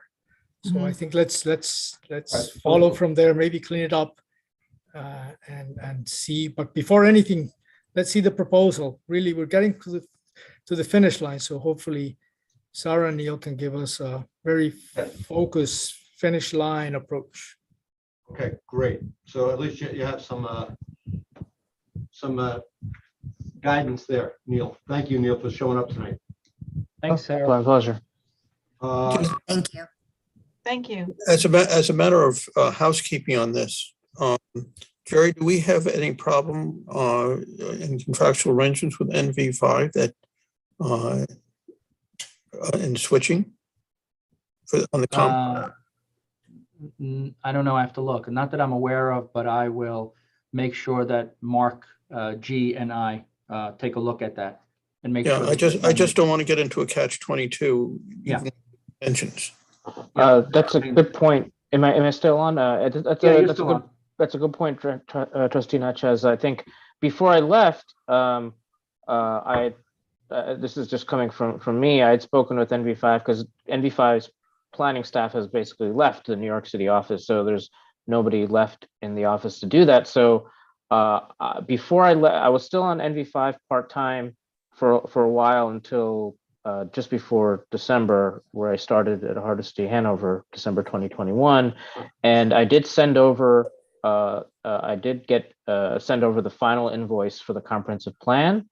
Essentially, NV5 had completed its scope of work, having produced the final draft, except for obviously the public hearing planning board, the last little bit. And so in the interest of closing out NV5's role and making a clean transition to wherever I would be, which now is Hardesty and Hanover, a final invoice was submitted from NV5. So that's at least the status from the kind of mechanics from the administrative perspective from NV5 side. But I obviously encourage you to follow up with NV5 too, because to confirm that this is just, but that's how I dealt with it, because I wanted to be a clean break. So yeah, and we own the work product. Yep.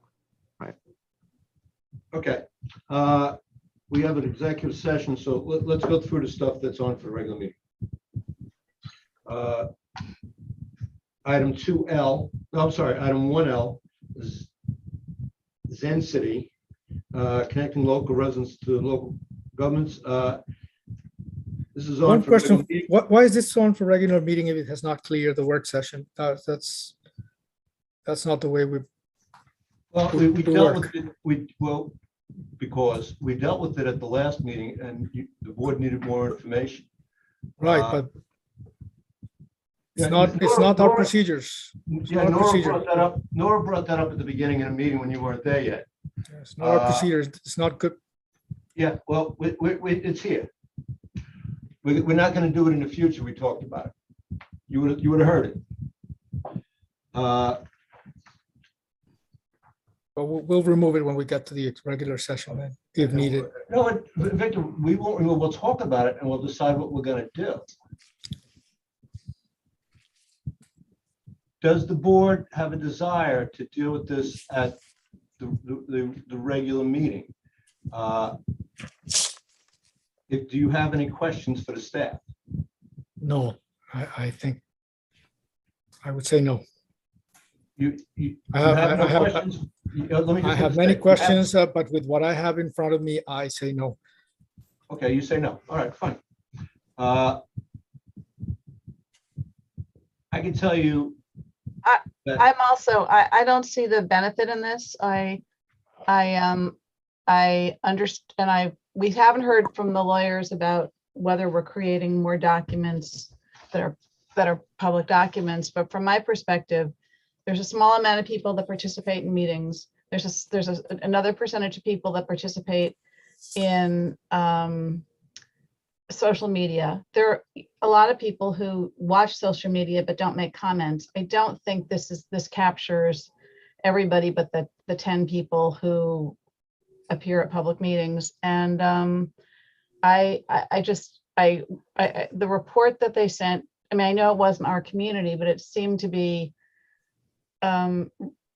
not that beneficial and not a great use of resources. And I really, I know that everybody says we're flush with cash, but that doesn't mean we should be spendthrifts. And I just don't see this as a really good use of our resources. Okay, I just want to point out, there was something that happened on social media this week that Nora, you actually became involved in. There was a resident who contacted me about programs for younger children under 5. Mhm. And I put her in touch with the rec department, and which put her in touch with Jason Pinto. And it all came from her tagging me on social media. I know majority of the board does not participate in an active way on social media. I really don't know, a better tool to put your finger on the pulse of what's going on in the community. Yeah, obviously not everybody is on it, but there is, I would say, at least a plurality of people who are on one form of social media or another. And you can get a gauge on what is important to those folks, about how they're thinking, about how they're feeling. And I think it's a useful tool that allows you to be a better elected official and allows our staff to offer better programs to the community. But that's just my opinion. Lou? Well, I agree totally, because that's the only way to correct misinformation and rumors. And from knocking on doors and talking to people, I can tell you there's a lot of that. And we haven't communicated well in the past, and we need to start doing better. So if not this, then what? Because what we do doesn't work. That's my question. I think you're getting a small percentage of people who are vocal on social media. The point that Tom made is somebody who had already been to a Park and Recs Commission meeting and had been in touch. So she'd figured out what to do, and she'd been in touch. So I think that and sometimes it can be an echo chamber. It's a small percentage of people who are making comments on social media. This isn't getting to the entire population of 20,000. And it's the squeaky wheel. There's enough information on social media. There's enough people who follow social media well enough to understand what the trends are. I don't see why we're paying someone to cull through comments on social media, which may or may not really be from residents in the village of Mamaroneck. So why not do a test, a 3-month test like we did with the other thing? See how it works. And then when we get the report, we just release it to the public. I mean, I just don't, I think the police chief has come up with something that's really going to fulfill a goal of the PRRC and make us compliant with getting public input for the police to help the police police even better than they do. I just don't see this as something that we just don't agree. That's my opinion. I don't see it as a good use of resources. All right, let's just get this done. Trustee Natchez, what do you want? I happen to agree with Victor and Nora on this one. What a shock. I think that it's an interesting avenue, but I don't see the benefits of really getting a real input from the entire community. I see we're not going in for, but I will tell you folks that this is like 10 years behind the times.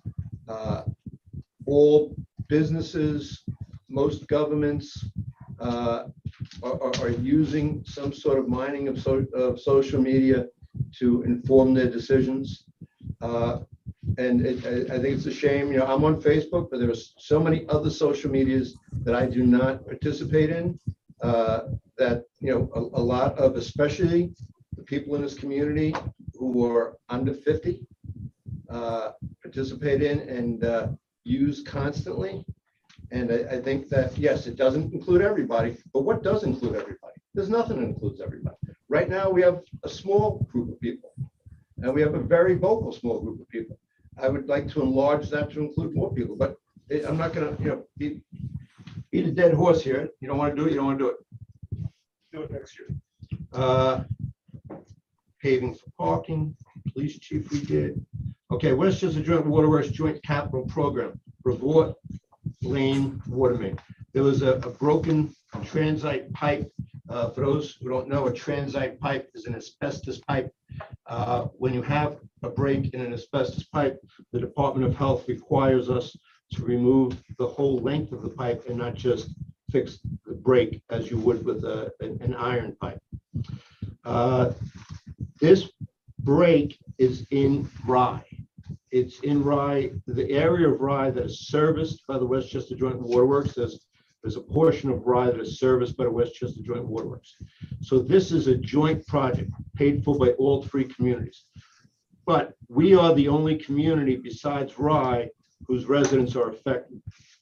We have about, 10 houses who are affected by this, and they are now on temporary water. Rye has a lot more, obviously. So what this is doing is just accepting this as a joint project.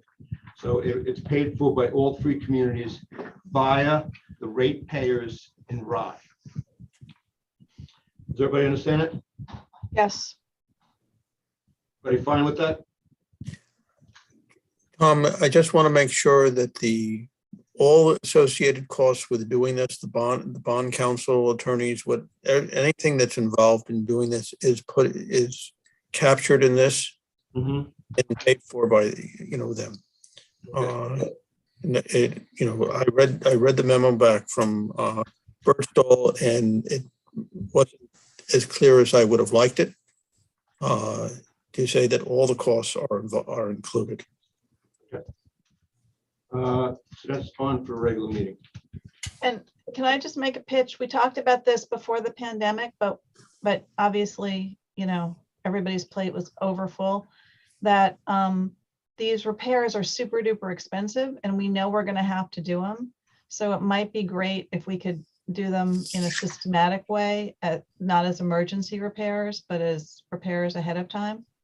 Well, the Department of Health and Westchester Joint Waterworks have come to a deal that they would do them as soon as they break, and not because the Department of Health could require us to do them all at one time. And this was kind of the deal that they made. So you could schedule to do one and then have two more break, and you'd still have to do this emergency repair. Yeah, but it's at some point we would get ahead of it. So it probably in the long run is less expensive to do them proactively. Now, of course, you can't predict which is the one that's going to break. Exactly, that's my point. Right, but I'm just saying we talked about it more than 2 years ago, and maybe it's time to revisit. Thank you. The next up is Poet Laureate for Village of Mamaroneck. The Arts Council is recommending a man named Michael Collins. Yes. To be the Poet Laureate of our community. He's actually written poetry based upon his experiences of going to Harbor Island Park, which I found very interesting when I was looking at his writings online. Does anybody have any problems with doing this? Not me. Okay, and the last up was retention of firm for village search. I know there's a majority of the board who wants to do this. I'll talk about it during the regular meeting. I'm obviously opposed to it, but I'm assuming we have 3 members who want to do it. Okay. Okay, so that's on for the regular meeting. Okay, let's get to our packet for. What happened to IJ and K on old business? We're going to get to them next week. Next week? Yeah. 2 weeks. 2 weeks. 28, 2 weeks. March 28th. get to them. They're gonna be up next first. Make sure I, J, and K are first.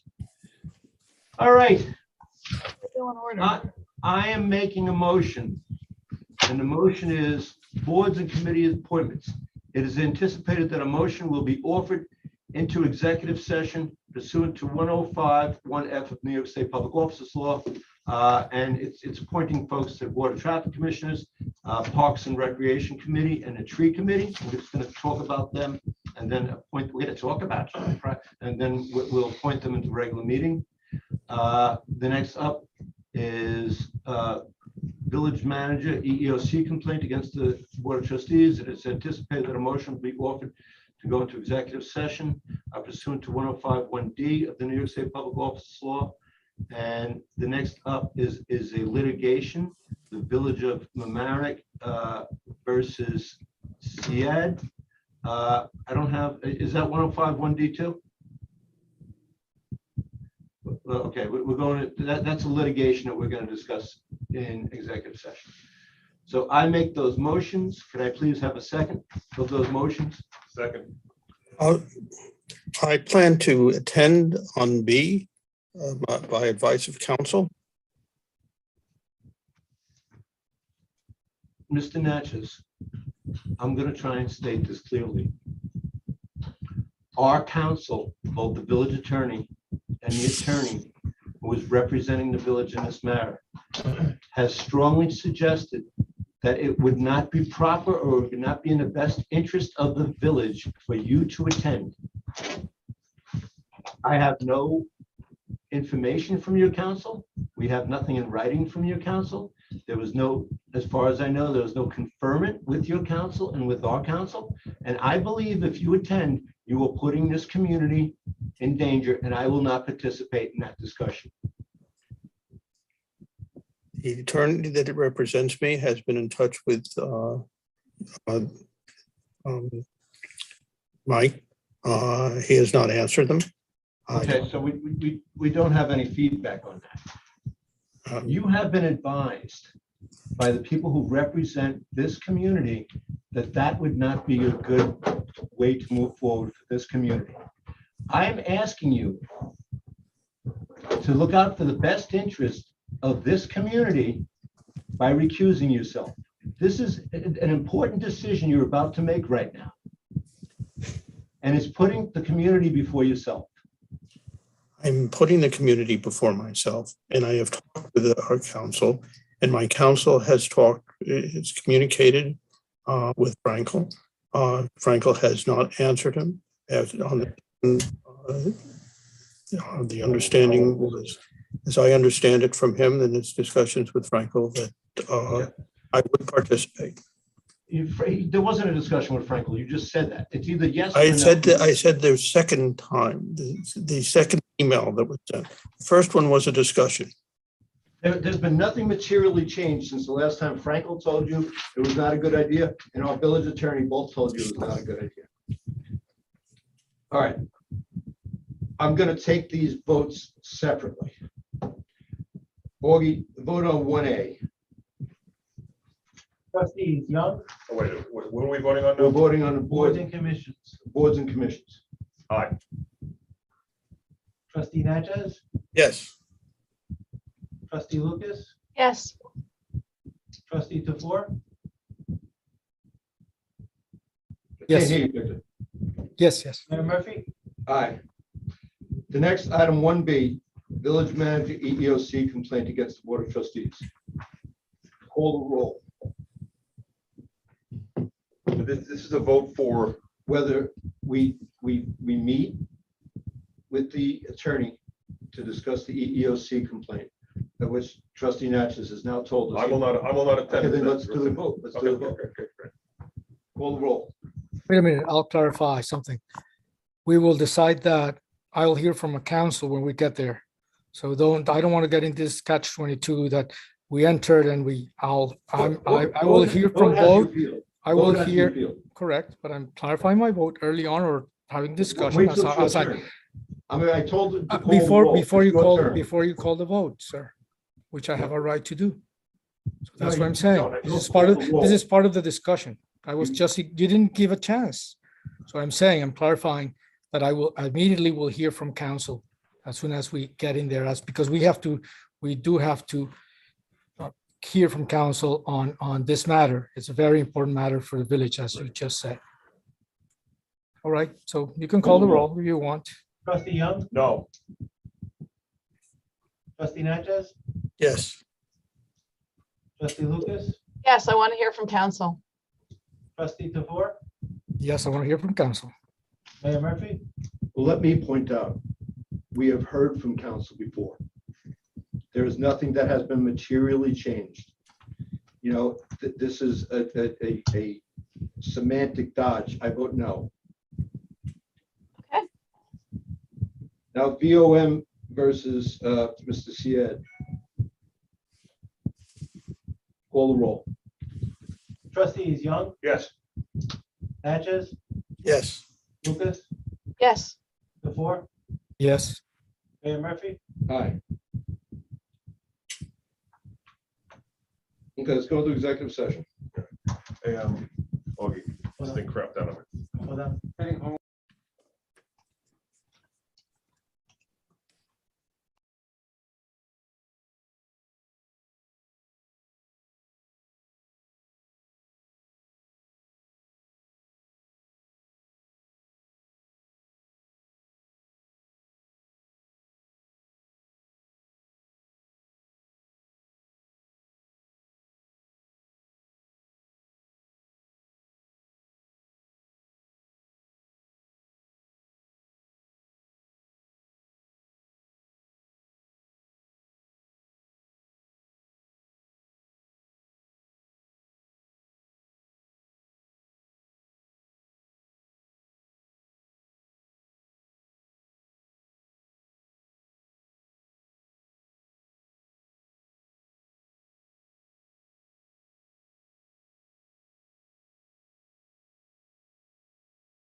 Hello, sir.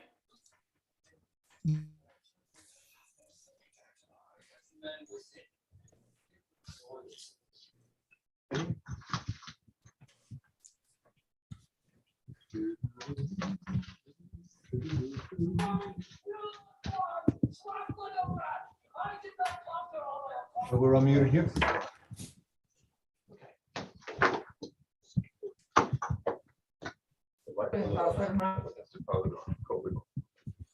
Okay. Good evening. And welcome to the Village of Mamaroneck. Well, let's fix the sound. My mic is muted. Mute the sound. Testing, testing. Okay, good. Good evening, and welcome to the Village of Mamaroneck Board of Trustees meeting. First, I'd like to do some housekeeping. We came out of an executive session. In that executive session, the Village of Mamaroneck voted to settle a lawsuit in the amount of $250,000. Village of Mamaroneck versus SIAD, that's $250,000 to us. We accepted that settlement. It was a unanimous vote. There was an item on the agenda about an EEOC complaint that we could not discuss because Trustee Natchez would not leave, but we will hopefully get to that another time. So I need a motion ending that executive session. So moved. Second, or you call roll? Trustees Young, Yes. Natchez, Yes. Lucas, Yes. Tofor. Trustee Tofor, You have to do it audibly, not raise your hand. You have to say it. Aye. Mayor Murphy, And I vote aye. Now I need a motion closing the work session. I'll make the motion. Second. All in favor? Aye. Aye. Good evening. Welcome to the Village of Mamaroneck Board of Trustees regular meeting for March 14th, 2022. Please join me for the Pledge of Allegiance. I pledge allegiance to the flag of the United States of America and to the republic for which it stands, one nation, under God, indivisible, with liberty and justice for all. Thank you. Okay, the first is the adoption of the agenda. I need a motion to adopt the agenda. So moved. What?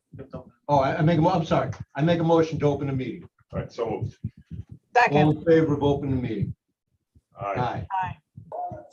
Okay. Adoption of the agenda. So moved. I need a second. Second. Call the roll. Trustees Young, Yes. Natchez, Yes. Lucas, Yes.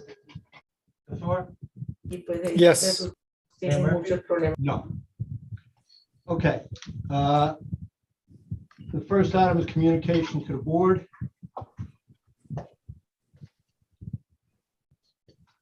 Okay.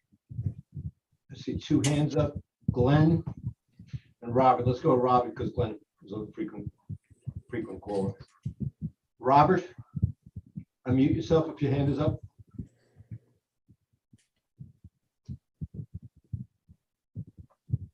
Robert?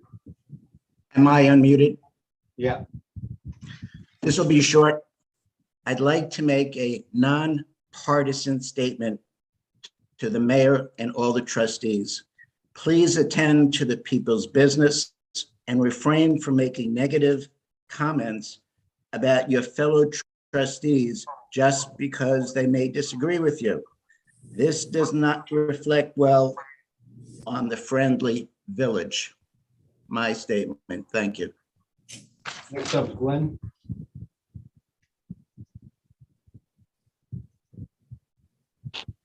Good evening, everyone. We have some good news. The case yesterday fell below 1,000 for New York. So we continue to move in the right direction, and hopefully by summer we can be back to full activities all over the village. I continue to hear reference to we're awash with money. We have money all over. We are not awash with money. We are going to be tight with cash. I don't think the projections that we're going to be up here are correct. I look at the reports that come out every 2 weeks and understand we have a lot of FEMA expenses along with debt. We may have to go into the fund for $1 million or $2 million to cover the FEMA debt if we don't get paid any FEMA money before June 1st. There's one item that's throwing off the number slightly is we did receive $1.6 million from CHIPS, but this money is a cash through. It's used for capital paving projects. It will never be part of our operating budget. Therefore, that money can't be treated as such. So just be aware. Again, you have another program that you're going to add today with the police passes. You're about to get hit with a bunch of sororities. You already had one before you. You got 2 more coming at you from Mamaroneck. You got one already approved from the village of Mamaroneck, town of Mamaroneck for $19,000. And they got another 22 going through the court system right now.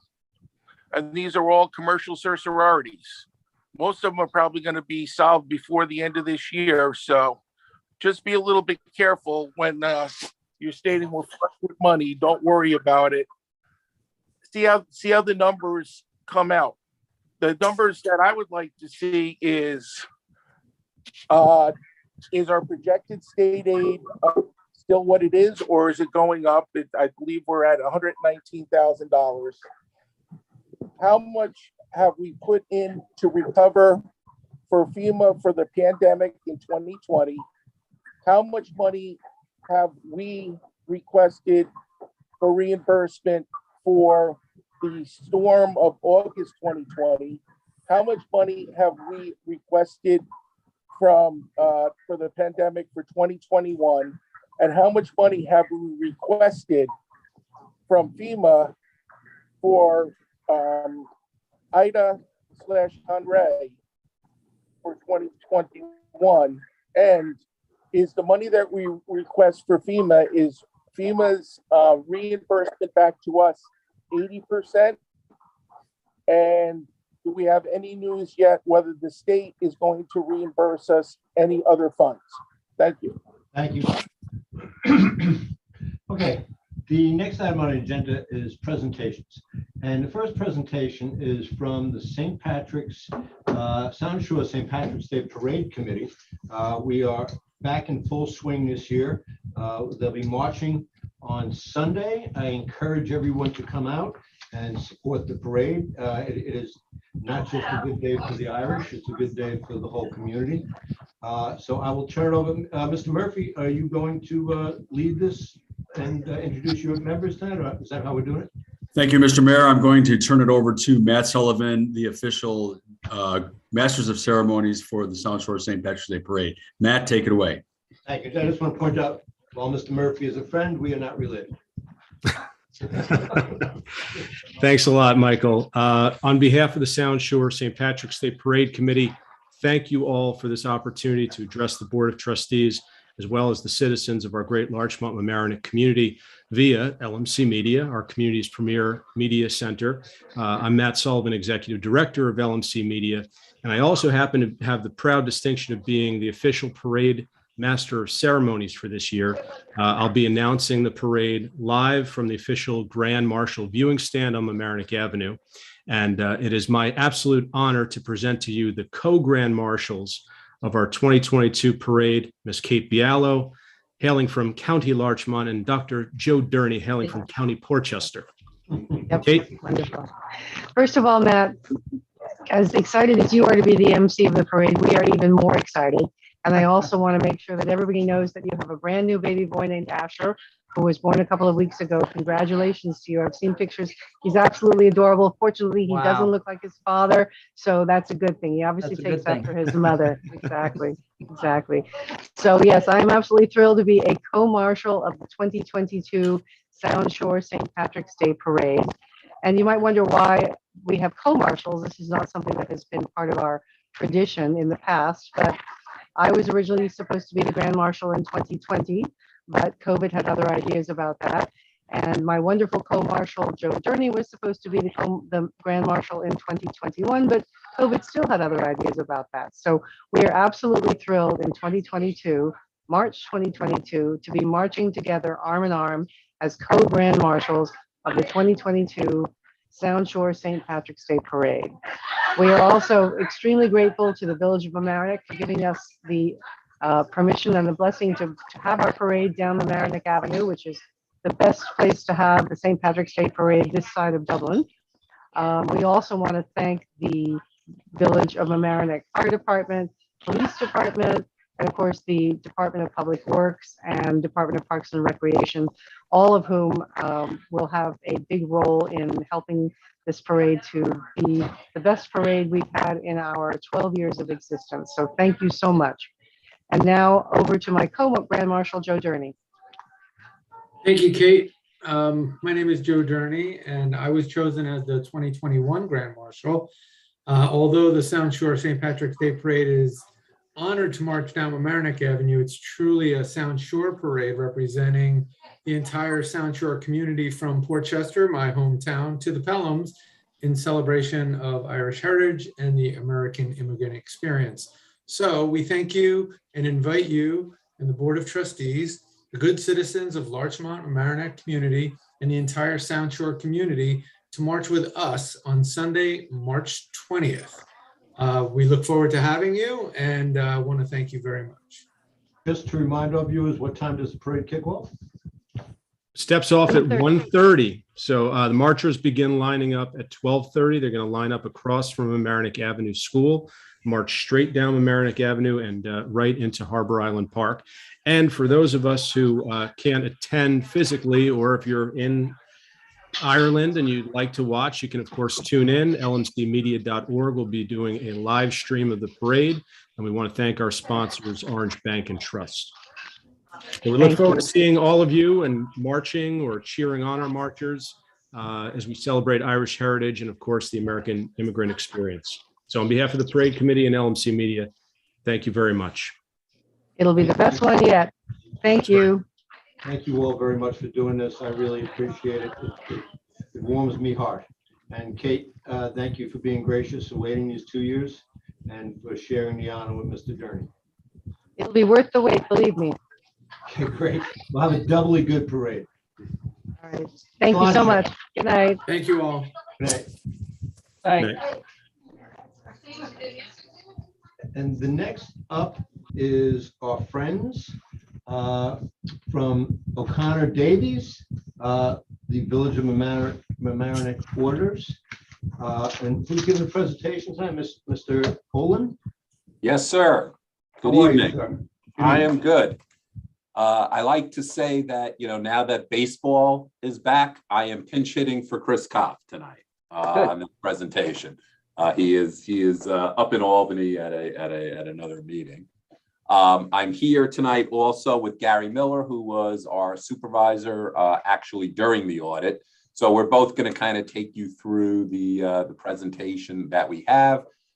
Gary is controlling the screen. So we're just going to summarize what happened in the village for the year ended May 21 from a financial perspective. So next slide, Gary.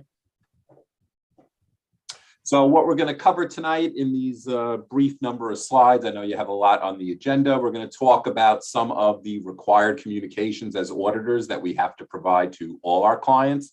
And then we're really going to take a look at your numbers of what happened during the year ended May 21. So we're going to look at your revenues and expenditures compared to what had been budgeted for your general fund, which is obviously your primary operating fund.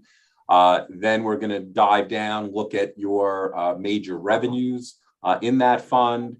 We're going to even give you a 5-year history of some of those bigger revenue items so you could see trends as to what is going on with your revenues.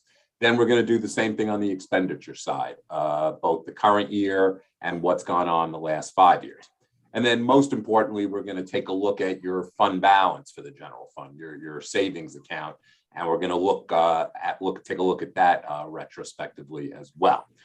You do operate a couple other funds, and we will briefly touch on the fund balances in those funds.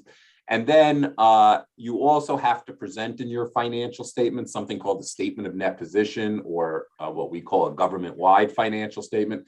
It kind of converts what you have to do on the fund level and makes you look as if you were a real business that did accounting the way the real world has to account for its finances. And we'll take a look at that as well. So we start off on the next slide with what your responsibilities are as those charged with governance for the village.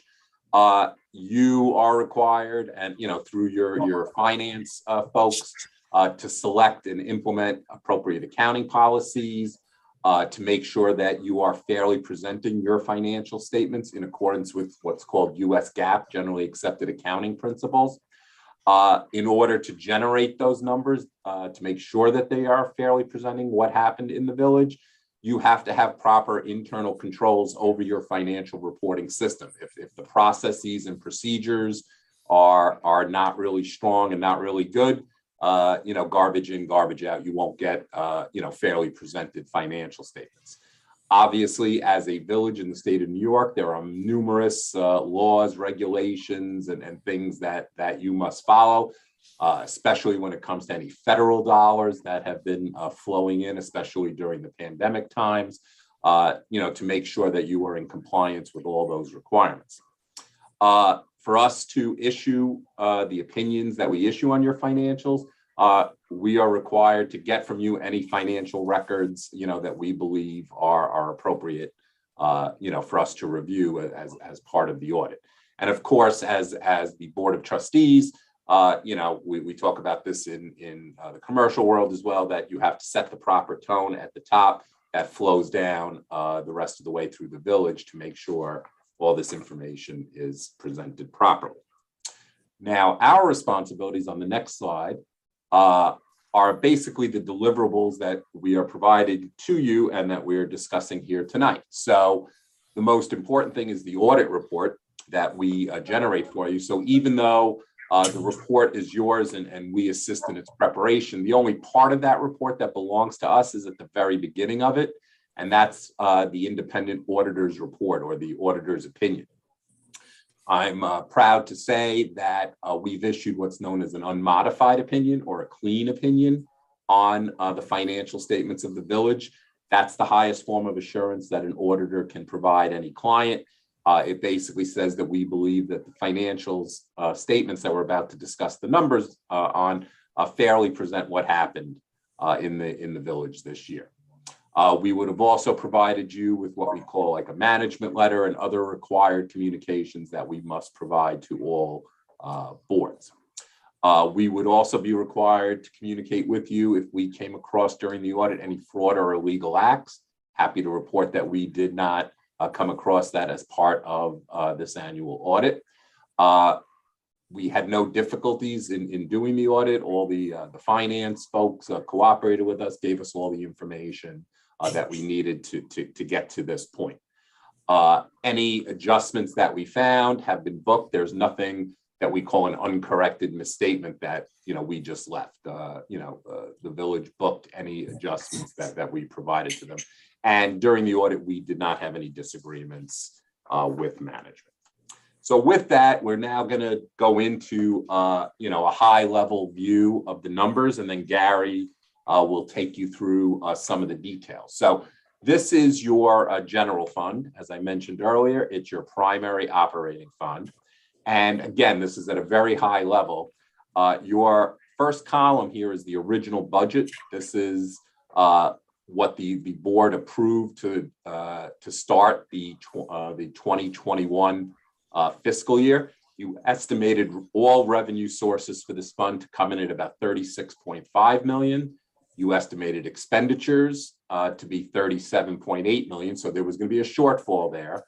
There's something called other financing sources, which are generally like transfers from other funds. So what you see in the first column is you actually anticipated a decline in fund balance of $1.2 million. And you balance that by utilizing previously accumulated fund balance from previous years. Some of that was money that was given back to taxpayers in the form of a lower tax levy when you appropriate fund balance. Some of it are encumbrances that carried over from the previous year. But when you get to the bottom of that column, you come to zero. You have a balanced budget as required by New York State law. The final budget was during the year. Certain amendments are made to the budget. Certain changes are made as the year goes along. And so all these changes have to be approved by the board. This can't just be done by the finance folks. These were all board approved changes. So revenues were modified up slightly, very minimally. Expenses did change, and Gary's going to go through what some of the changes were. And so overall in this column, you see now an expected use of fund balance that grew to be over $3 million, about 3.1 million from the original 1.2. So the revised plan had your fund balance going down about $3.1 million. However, when you look in the third column, this is what actually happened. And Gary will take a deeper dive into these numbers, but you could see that your revenues came in at 37.9 million, or about 1.2 million better than that final budget. Your expenses only came in at 36.6 million, or about 3.4 million less than your budget. And so overall, when you get towards the bottom, the third number up in the actual column, you see a positive 1,778,000. That means you added 1,778,000 to your fund balance. So compared to the expectation in the budget that you would potentially reduce your fund balance by 3.1 million, that's why you see the variance in the last column as being a positive 4.8 million. You did 4.8 million better than your budget plan. So overall, that 1.7 million of fund balance that got added this year with revenues exceeding expenses, you started the year with a fund balance of $15.3 million. And so you've ended the year, as you could see, with fund balance of 17.1 million.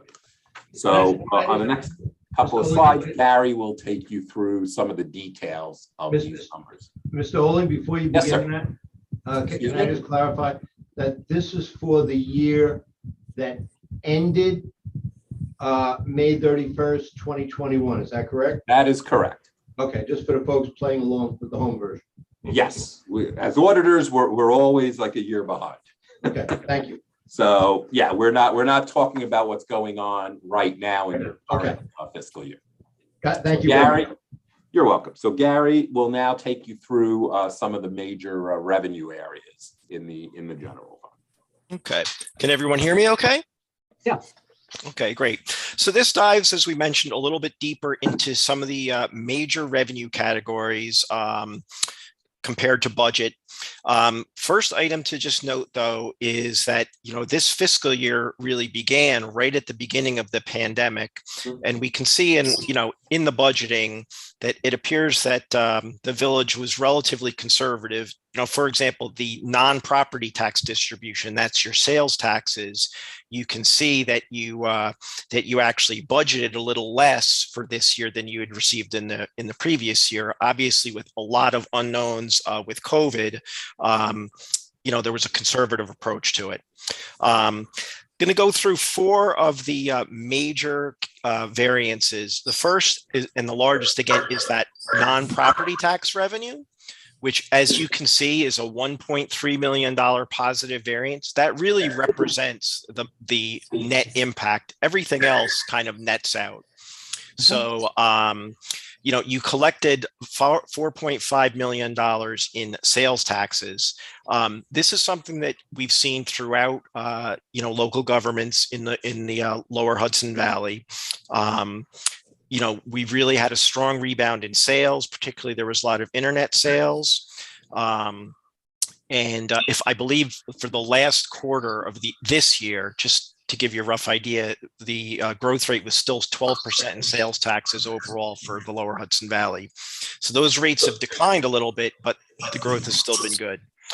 One other quick point on that is to keep in mind that prior year number of 3.7 million did not include the 1% increase in Westchester County for a few of the months. So it's not a pure apples to apples, the 4.5 versus the 3.7. There were 2 months in that prior year where the sales tax rate was a little bit lower. So there was a little bit of an impact to that. Next up, you'll see again a couple of items we included here primarily because they have had a lot of fluctuations given the COVID situation.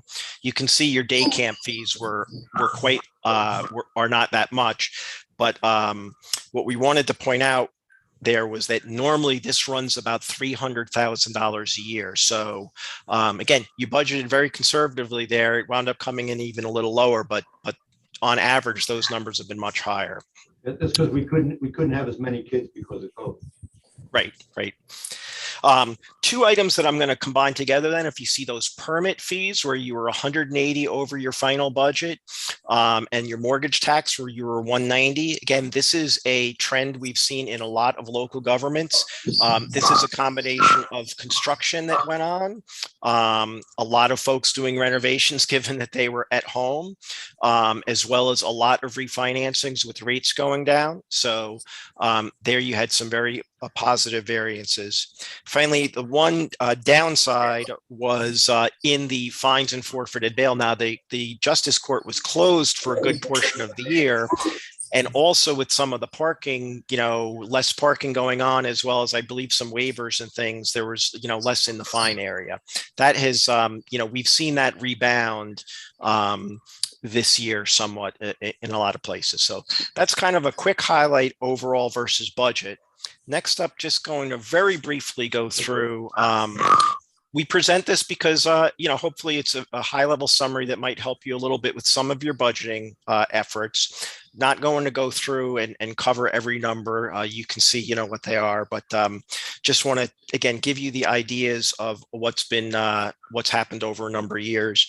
I'll just quickly highlight that on your property taxes, they have ranged an increase of 1.2 to 2.7% increases over the last 5 years. So relatively low rates of increase and within, your property tax caps.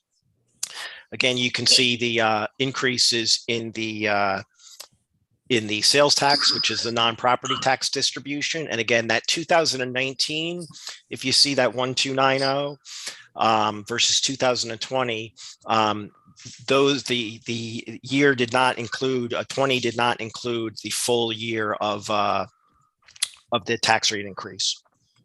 Beyond that, again, just to give you some ideas on where some of those trends are. Again, if you looked at the day camp fees going back, you're in the 300 to 500,000 range on that. Next up, some of the expenditures. If you see here again across the board, compared to your final budgets, you have positive variances. You spent less than your final budget planned on, almost across the board. These increases, if you look at the final budget we talked about, you had grown those. A lot of those are related to costs related to COVID or costs related to storm damage. So that drove a lot. You can see that's in some of the other expenditures, not these sort of recurring categories that we have here.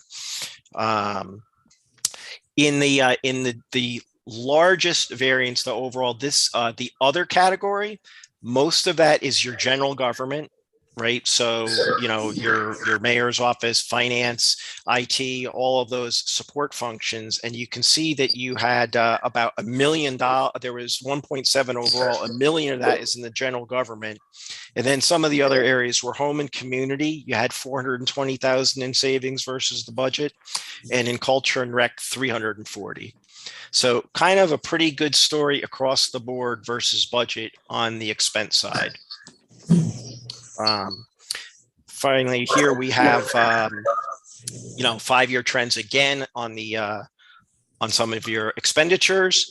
I think the thing I would just point out on this is the relative stability across the board in many of these expenditures, being managed pretty smoothly. The safety inspections were down again due to there was fewer, I believe, events and things that needed to be inspected. One last thing is the ERS PFRS number did go up a little bit. That was mostly driven by your police retirement contribution, where the rates for this year were higher as set by the Office of the State Comptroller. You're going to see that reverse in the coming year, but that was something to point out. So that is the sum on your profit and loss statement, as we call it, or your statement of activities. So I'll turn it back over to Scott to talk about fund balance. Thank you, Gary. So as Gary said, and as I said, I think earlier in this presentation, that overall this year fund balance went up in your general fund by the 1.7 million back on an earlier slide.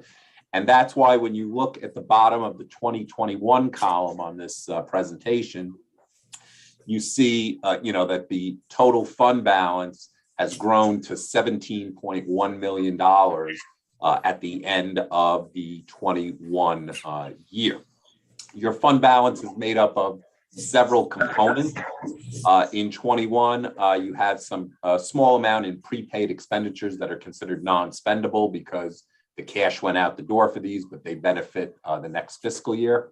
Then you have restricted fund balance. And one of the changes in the restricted fund balance is this new thing for special purposes.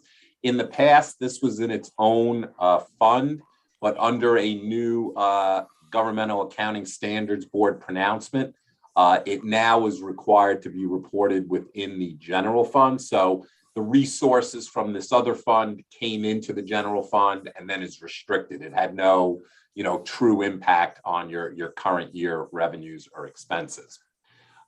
There's some money committed, as you could see, for some future capital projects. So this would require board action to move these funds and use them for the capital purpose that you are intending of 315,000. Looks like about 20,000 was used during this year. The assigned fund balance is made up of two components. 481,000 are your purchase orders. So these were commitments that you made to purchase goods or services prior to May 31st. And they were not completed as of that date. Maybe the goods didn't arrive, supply chain issues, whatever it might be. So there's 481,000 of items that were intended to be spent in the 2021 fiscal year that were not finished being spent. Probably most of this has been spent already in the 21-22 year. That 481,000 amends the budget that you're in right now for 21-22 to allow you to fund those obligations that were committed for. You gave back, like you have for the last 4 years, $600,000 when you put the 21-22 budget together that you're in right now. you estimated that your expenses would exceed your revenues by $600,000. And you balance that spending plan by taking money from your fund balance, your savings account, because if you hadn't done that, you would have either had to raise property taxes an extra $600,000 or reduce spending $600,000 or some combination of both of those items. So this was a decision that was made by the board to give back, essentially $600,000 in property tax relief for 21-22. So when you have a total fund balance of $17.1 million and you back out all these other pieces, what you see you're left with is an unassigned fund balance that totals $14.6 million, or about $2 million higher than what was in there in the prior year, mostly from the profit that, as we said, you generated this year, about $1.7 million. When you compare that unassigned fund balance of $14.6 million to your current budget of approximately $39.5 million, that amount represents approximately 37% of your budget. If you take the total fund balance of the 17 million compared to the 39.5, that's about 43%. That is a very strong fund balance position. But as someone who is working here on Mamaroneck Avenue in Harrison, we see, we saw obviously a lot of damage after this fiscal year in the Mamaroneck area from all the storms that happened. So, for you to have this kind of healthy fund balance is probably something that is important, given, the massive infrastructure damage that was caused by these storms. So the village is in a strong financial position for its general fund. Just to touch briefly on, and we're almost done, just to touch briefly on a couple of the other funds that the village operates. The water fund started the year with about 2.4 million in it. And again, it's based on, water usage. Some of this money, comes from, I think the joint waterworks. And, again, with, potentially during a pandemic time with more people being home, maybe more water usage versus, maybe people traveling in the past. That's probably one of the drivers for the increase in the water fund balance. Capital fund is more of a long-term nature. It shows a deficit, but that's because there is borrowing to be done on certain projects right now. Many of your projects are actually funded by interfund loans from because of your strong fund balance position, you fronted the cash that is needed to keep these projects going from your general fund primarily. Once the bonds for these projects are issued, then the general fund can be repaid some of the cash advances, and it would eliminate the deficit in the capital fund. The sewer fund kind of was relatively unchanged from the previous year. Fund balance going from 335,000 to 357,000. You then have a debt service fund that started the year with 4.1 million. You're using approximately $160,000 to offset some of your debt service costs, and now there's 4.3 million in there. These monies can only be used to offset future principal on your debt service obligations going forward. So every year you budget for principal and interest on your borrowed monies. This money could be used to help offset those costs against the principal amount that you have to pay each year. And then finally, there is a statement in your financial statements. It appears on the full financial statement on page 13. And, sometimes, unfortunately, the way the Governmental Accounting Standards Board makes us present financial statements, this statement kind of has to go first. This statement of net position, which, as I mentioned at the outset, has to do with what we call full accrual accounting, treating the village as if it was a commercial enterprise, and everything gets picked up in the financial statements, all long-term obligations and so forth. So what you see on here is, as we presented, on the first line, the fund balance, the thing you deal with on a daily basis, your general fund, your water fund, your sewer fund, debt service fund, you ended the year with a $16 million total fund balance across all the funds. Yet on this statement, and it's the first statement that's in the financial statements, the bottom line number is what shows a negative $45 million. So people might say, hey, we're not in good shape here. We're $45 million in the hole. That's not exactly true, because one of the main things that you see on here near the bottom of this list of things is this OPEB liability for $98 million, a negative effect of $98 million. OPEB is your other post-employment benefits. These are the benefits that you've agreed to pay your retirees in retirement in paying for their health coverage. And this is a present value calculation that your actuary does for you to present value that future benefit over, many years back to today. So this is a long-term liability. Obviously, each year in the budget, you have to budget your health insurance on a pay-as-you-go amount. You have your insurance costs for health insurance. You budget that every year and you pay that every year.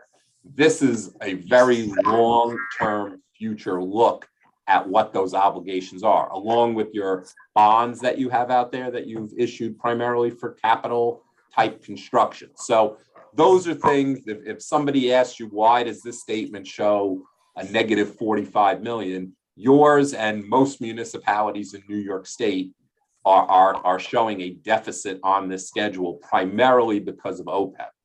Also because New York State does not allow you to fund OPEB liabilities or anybody. That would require state legislation, kind of like the state pension system. The state pension system's in good shape because it has assets. Contribute something each year to it. And, the state pension systems have billions of dollars in assets offsetting these future liabilities for pensions.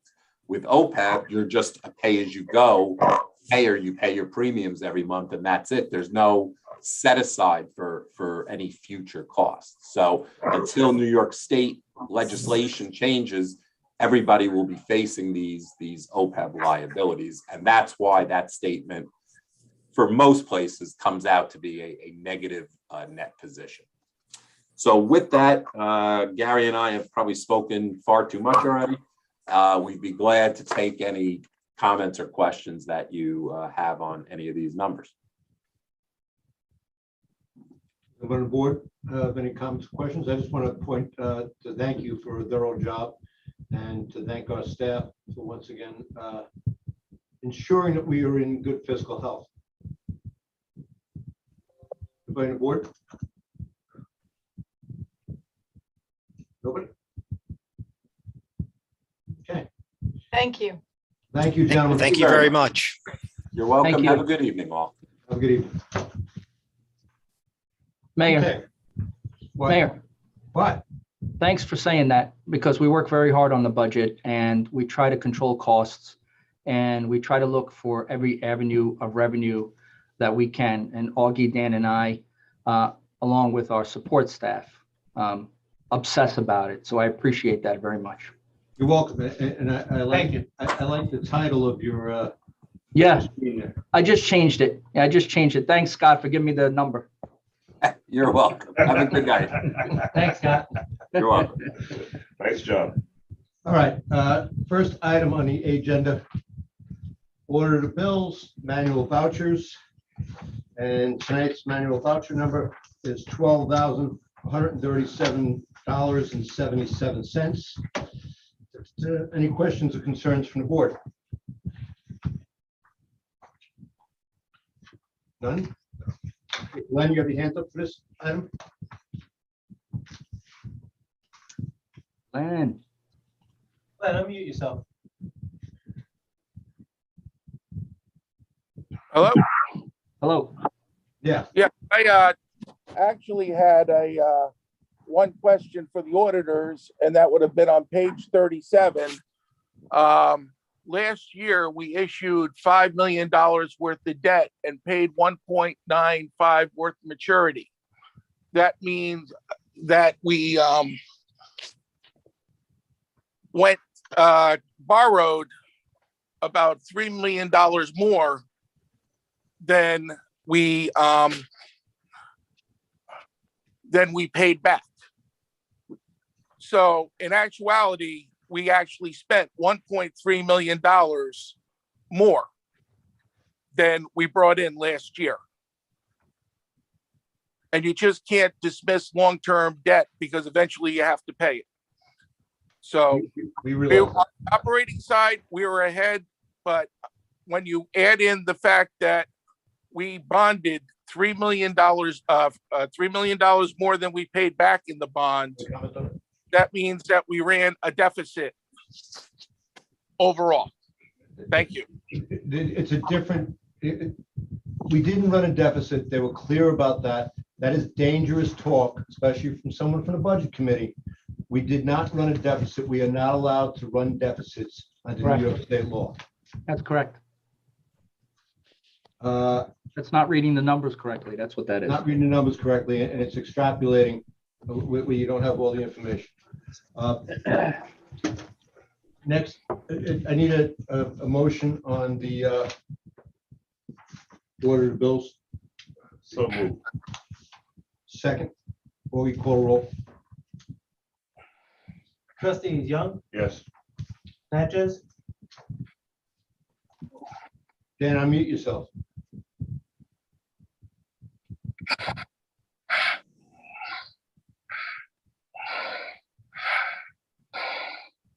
I gotta mute him. All right, Dan. Yes. Yes. Okay.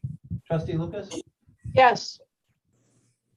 Trustee Tofor, Yes. Mayor Murphy. Aye.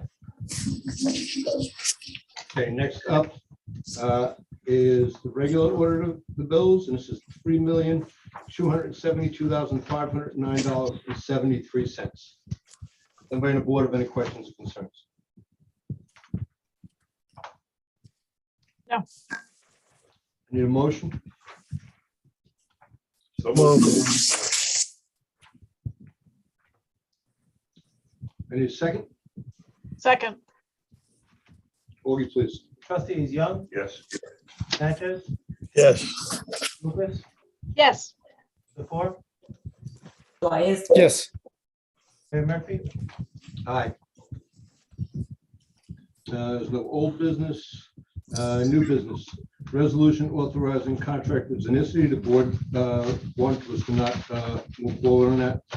Resolution authorizing budget transfers for purchase of public safety customer survey toolkit. This is for the police department to better evaluate the customer service aspect of their office. This is $3,770 transferred from a contingent account to police department contract services. I'll make the motion, and I'll note that the chief sent an email that the word anonymous will be on the card so that it'll be clear to people who are getting these cards that their input will be anonymous. Okay, I will second that motion. Augie, please. Trustees Young, Yes. Natchez, Yes. Lucas, Yes. Tofor, Yes. Mayor Murphy. Aye.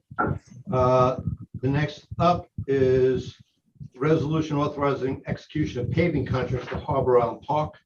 The last time this park was paved was 30 years ago, when the recreation director was 3 years old. The folks that are doing the pavement are Moreno Brothers Corporation. They did the large paving contract that the village did a few years ago. And I watched them pave Mamaroneck Avenue in the middle of the night, and they were a well-oiled machine, I'll tell you that. They knew what they were doing. We got this through the village of Scarsdale. We're picking it back on the village of Scarsdale contract. Jerry, do you have anything to add? No, Mayor, said everything and reminded me that Jason's very young, so. I'm only saying because he pointed that out himself when we were in Right. a work session. Of course he did. Wise beyond his years. Yes, he is. And this is $492,125.60. And just taking a walk or a ride down the park, you will see why this is necessary to do ASAP. Mayor, Yes, Sally? I updated the resolution and added that it would be up to that number, not go over that number as trustee Tefor had asked, and you agreed? Excellent, excellent. Thank you. Welcome. We have a comment from the audience. Glenn? Glenn. Hold on mute, Glenn. Glenn, go ahead. Yes. This is going to be paid out of through capital spending, correct? Yes.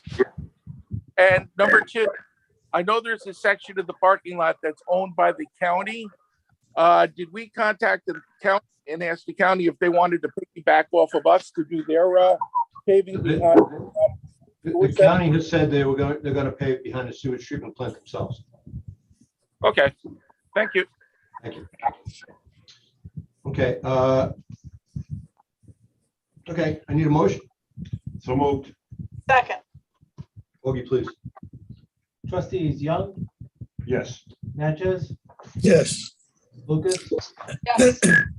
Tefor, Yes. Mayor Murphy. Aye. Next up is item 4D, LED retrofit and upgrade of Lanza Field lights. For those of you who have never been down Harbor Island during a spring, summer, or fall evening, there is usually a ball game going on under the lights. Those lights were put in late 80s, early 90s to much strum and drang. And I think it's been well documented that it was a good decision that the village made to put in those lights. Those lights are big old incandescent bulbs that use a lot of electricity. They require staff to be there to turn them on, to monitor them when they're on, and then to turn them off. This could all now be done with a lot less electricity, with better control of the lights, and without the overtime incurred. So this is $244,000 to outfit the lights for LEDs, light emitting diode retrofit. Lanza Field. Any questions or concerns?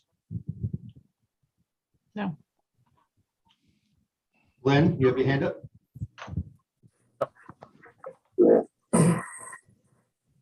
Okay, no.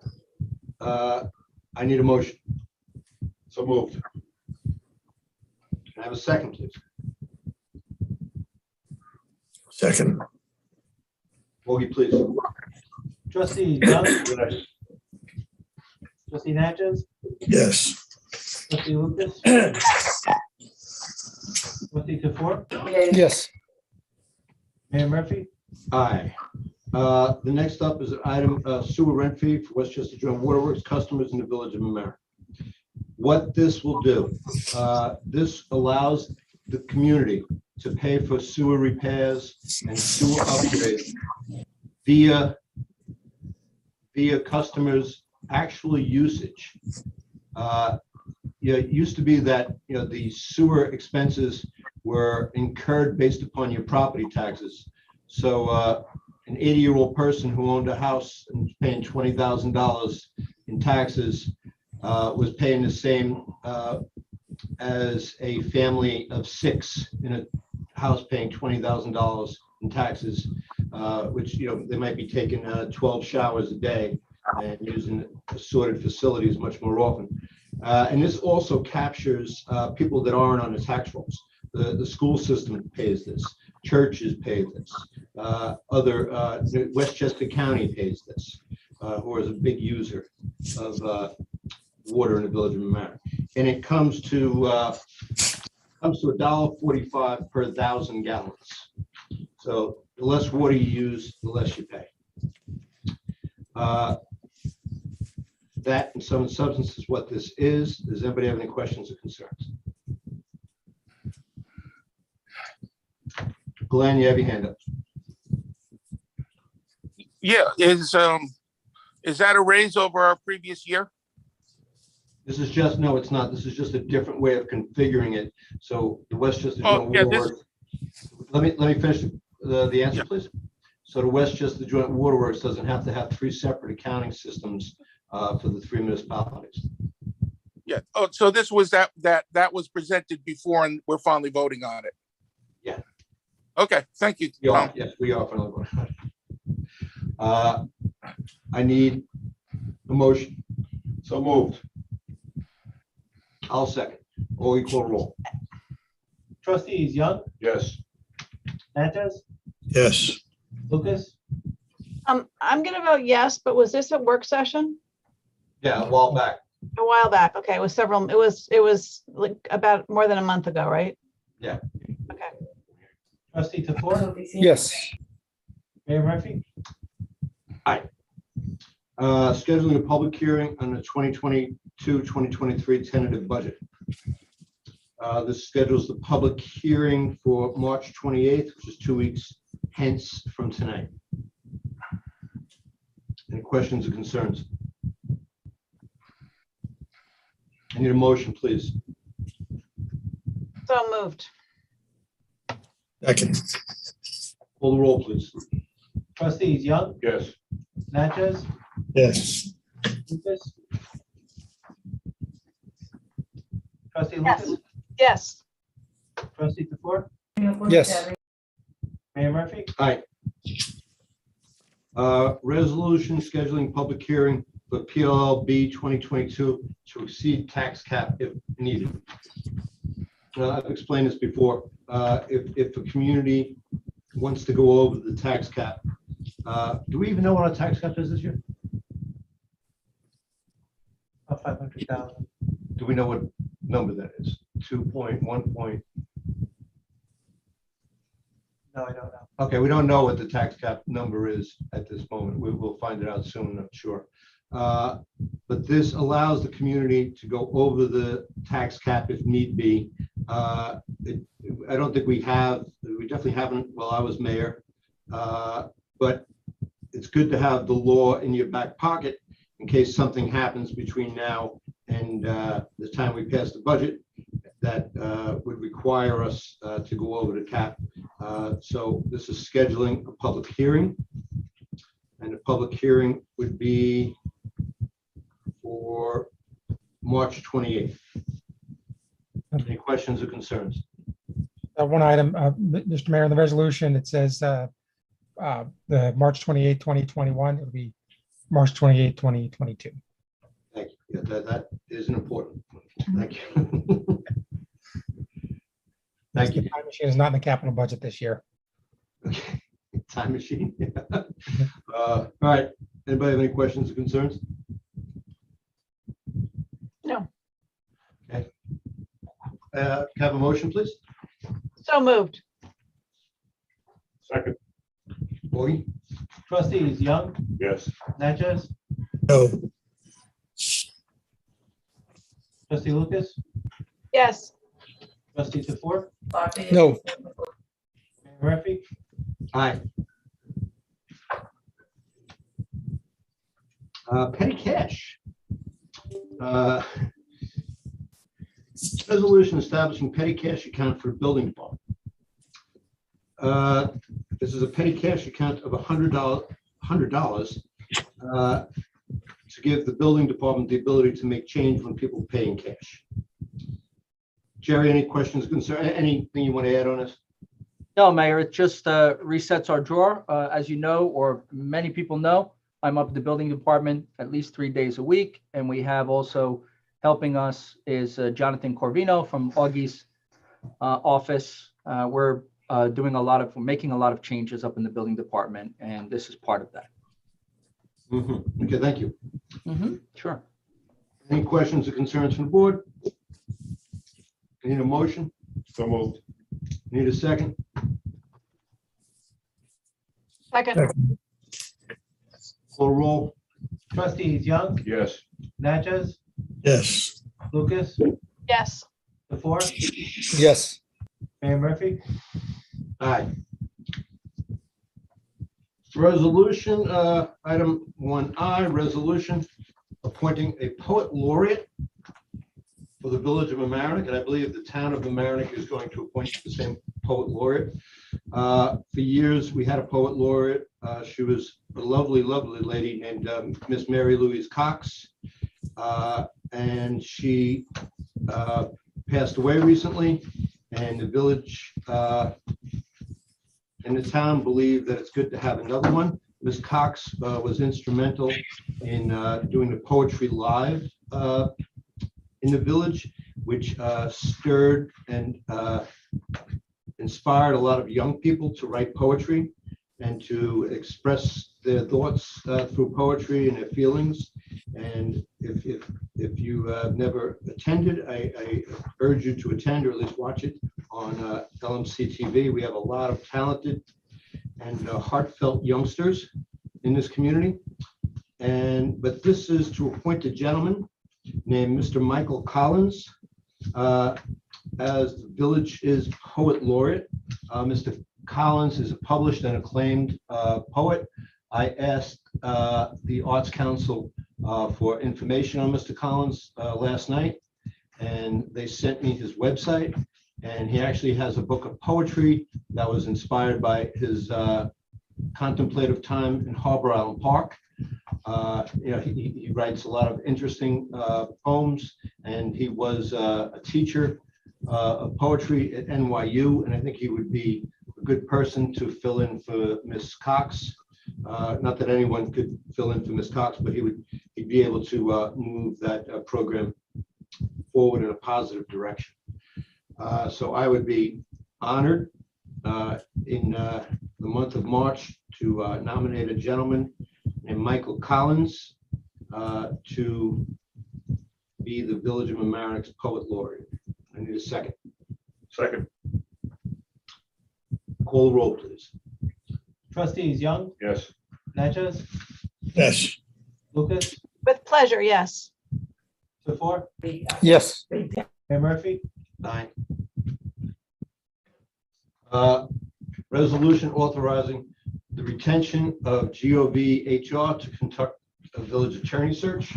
I know that this is something that trustee Natchez, Tefor, and Lucas are championing. I personally, I don't think it's a good idea. Listen, I was behind the hiring of Janet Insardi, full-time village attorney. It was a different time and a different situation in the village. We had gone through a point where we had spent $10 million on litigation over 4 or 5 years. I believe that the village is being well served by Mr. Sposino and his firm. We have litigation. People have sued us. We have 3 Village of Mamaroneck district leaders who are currently suing the village. That is not litigation we started. We have Hampshire suing the village. That is not litigation we started. And I don't believe it's litigation that's been stirred. And I've seen litigation stirred before in my life. And we are doing very well in all those litigations. We won the first 3. We're in good shape on the Hampshire litigation. And I believe, Mr. Sposino has been guiding this village well. I don't think that this is a time to change horses.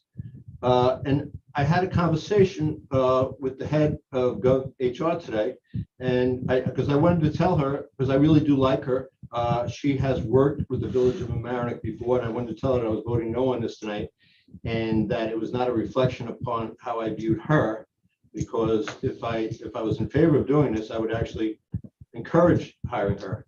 But she didn't know that this wasn't a unanimous choice of the board, and that surprised me.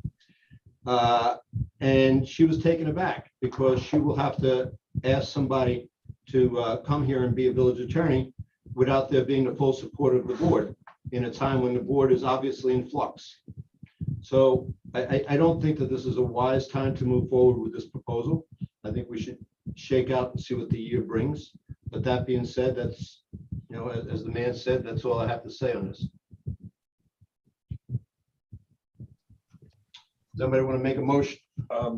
Lou? I'm going to vote no because I believe that the motives behind this may be suspect given the interpersonal relationships with some of the litigants who have sued the village. So I think this needs to wait until after those suits have been settled. So no. I'll make a motion to retain GovHR for an attorney search. Second, Call the roll. Trustees Young, No.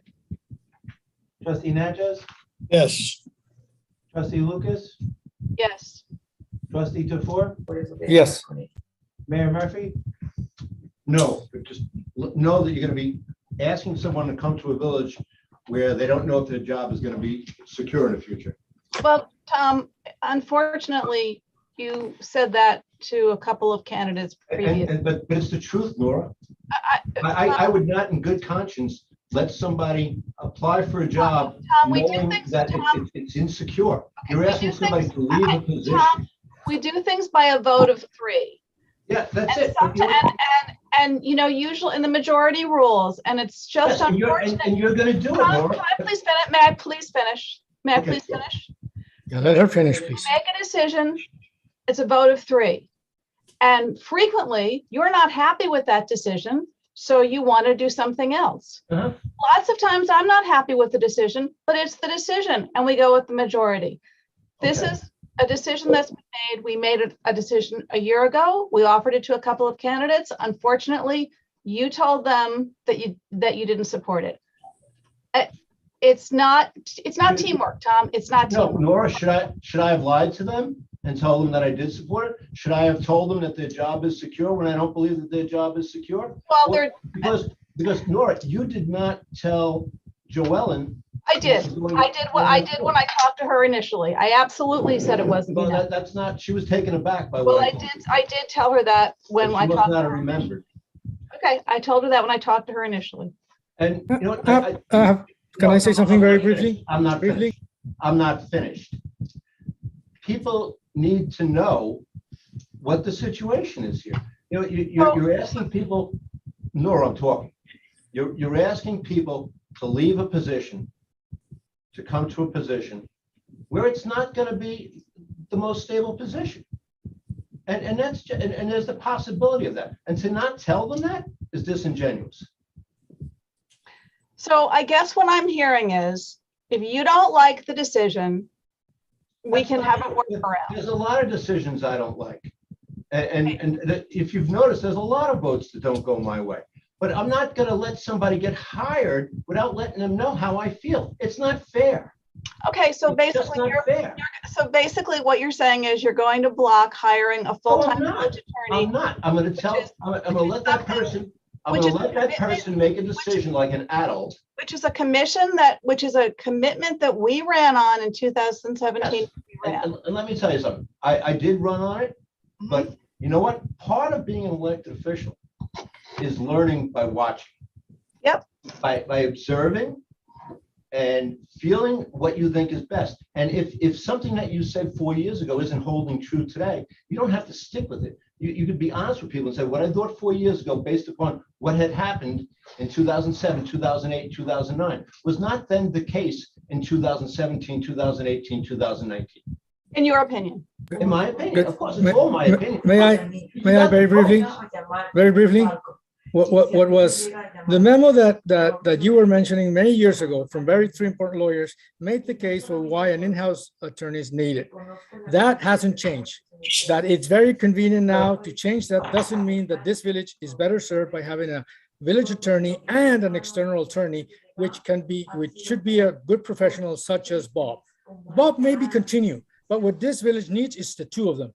Now you can change or not when it's convenient to you, but I come to this not from a political stand, but from what it's interested in. After 5 years, it's clear, as I've been in my career as an attorney, in-house, outside, that's what the village needs. So I'm voting in conscience, and you never respect those kind of things. But anyway, we'll Victor, I respect your vote. I disagree. Let's see how All I'm saying is I'm not gonna hold my tongue when it comes to, it's not fair. How can you ask somebody? Think about this, folks. Seriously, think about this. How can you ask somebody? You're not going to be here, Victor, next year. You're just not going to be. You're not running again. And I'll be here. I'll be here. And how do you even mention that? What does it matter?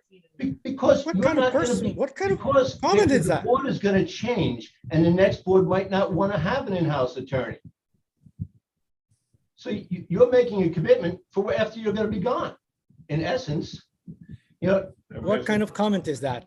it's kind the of rationale is truth. It's an observation of the truth. I'm sorry if it hurts your feelings. No but it's the feelings truth. attached, It's a sir. factual- Just You're not running for office, so you're not let's gonna be close the discussion. I move to close debate. Trustee If this were a 4-1 vote or unanimous vote. I move to close debate.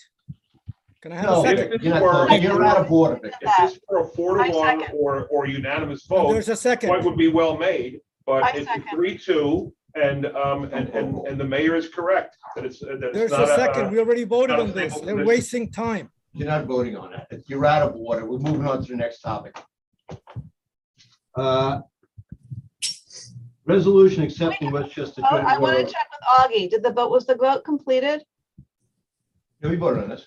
The motion by Check with Mark Augie. Lucas, second by Dan Natchez. Trustee, no, yes, no. The vote was Thanks, completed. Augie. Thank you. So there wasn't debate. There was nothing. I was making a comment that you all jumped on. Accepting Westchester Joint Waterworks Brevoort Lane Replacement Project. I explained this in a work session. It's a broken pipe is actually in the city of Rye. But it's part of the city of Rye that is serviced by Westchester Joint Waterworks. There is a portion of Rye that is not serviced by the private water company, but it's serviced by us. This pipe, though, does provide water to Village of Mamaroneck residents. So what's going on here? We're accepting this as a joint project. That means all three communities pay for the replacement, but then we recover the costs from the residents of Rye via their water bill. So with that being said, it's 425 feet of transite water main on Brevoort Lane. The resolution doesn't say all costs, and I would like that put in. It has specific figures, but it doesn't say that all costs are, and that allegedly is what the email from Westchester Joint Waterworks would indicate, and I would like to put that in the resolution. Okay, that's fine if you want to put it in, but that's the way it always operates. That's what he pointed out in the email. So it's in the resolve, the project should be funded through the appropriate water fund balance for future issuance of debt with Where are you? okay. Okay, it should be on the first acceptance. Now, therefore, be it resolved that the Village Board of Trustees accepts the capital project as a joint capital project, including all costs associated with the project. What? That makes no sense. I think it does. Yes. And then continue and be it further resolved. How did you get that? It's barely English. I think it should be, if you're going to put all, it should be in the second paragraph, second whereas. No, because the whereas is an indication, but the be it resolved is the requirement.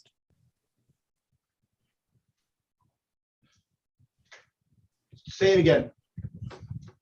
Now, therefore, be it resolved that the Village Board of Trustees accepts the capital project as a joint capital project, including all costs associated with said project. And be it further resolved, blah, blah, blah. What you're saying then is that we're incurring all costs. I'm saying that. That's what you're saying. Yeah. That's exactly what you're saying. Well, then if you put it there, that's exactly what you're saying. Whereases are not binding. Dan, what you're saying, you're resolving that the Village of Mamaroneck. Okay, then I will do it this way. Now, therefore, be resolved that the Village Board of Trustees accepts the capital project as a joint capital project, provided that all costs associated with the project are included and then be further resolved. I don't know what it's showing. I don't, we've never done that, and I'm not gonna, if you want to make that amendment. I'm so moved. Oh, wait a minute. Let's see if we can phrase it. Why do we even need to? This is, we got an email from West Virginia Waterworks saying, yes, it will be all costs. No, it didn't say that. It implied that. It didn't say that. That's my concern. This is what we've always done. Doesn't mean that it's right. Well, it doesn't mean that it's wrong either, Dan, and you have not brought clarity to this. In order to protect this village and not paying things that are not being, paying things out of other things that we don't recoup, that doesn't make sense. I don't see what you're talking about. What example can you give? How about, wait a minute, how about the second paragraph? From share of 27.6% equates to a village cost not to exceed $104,000. You can't say not to exceed on something like this because you don't know what's going to happen. Well, then they have to come back. Exactly, that's part of the problem. Okay. These are all estimated costs. Excuse me, I'm sorry. Why, in God's name, are we trying to, reinvent the wheel here? It's protecting our taxpayers. We've always protected that we do not be paying unreasonable things for bond counsels and other lawyers, other expenses that are incurred on, perfecting this project. And they told you it's all costs. This is just to accept the project. That's all this is. It isn't about. No, this is committing us. No, it isn't, Dan. This is just saying that this is a joint project. That's what this is. Mr. Sposino, am I wrong about that? Excuse me, that's correct, Mayor. The issue before the Board of Trustees is whether this is a joint project or an individual project. The expenditures are made by the joint waterworks and then charged back. How many times do we have to chew this cur? I've made a motion. Does anybody want to second it? What happens if the costs go up? Tom, what happens if the costs go up? They come back and they say costs have gone up. We hit rock. The price of pipe has tripled in the past month. Which has happened before. Yeah, they'll ask the board to adopt a separate resolution. Yes, they come back. Project total. If they go over our share, if they go over their estimate, they come back. It's like any other thing. They put a contingency in there. If they go under, they don't charge us as much. But Dan's not comfortable with the answer that they sent today. All right, well, there's one person. Well, we all have fiscal responsibilities. And I understand that, Nora. And so we have to get things done too. Yeah, we do. And if we did it in a more polite, this isn't about manner, I the think it cost. would be nice. Nora, this is, for the last time, this isn't about the cost. All this is about is accepting this as a joint project. That's what this is. They put in the cost. They could have not put in the cost there. They could have just said, this is a joint project.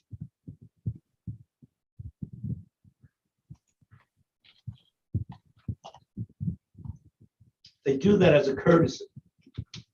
Well, let's face it. It's not a courtesy, Tom, but It is, Dan. Well, it's a joint project. You can either accept that it's a joint project or not accept that it's a joint project. If you don't accept that it's a joint project, then it becomes a Village of Mamaroneck project, and we don't share the cost with the other two communities because it affects our residents. I'm trying to give you a hint here. These are our residents that aren't getting their water, and Rye residents. Nobody in Harrison's not getting their water. Nobody in the town of Mamaroneck's not getting their water. The Village of Mamaroneck residents aren't getting the water. They're paid. This is for something in Rye. No, you're wrong, Dan. You didn't listen to the twice I explained it. This is a pipe in Rye that supplies people in the Village of Mamaroneck too. I explained that twice.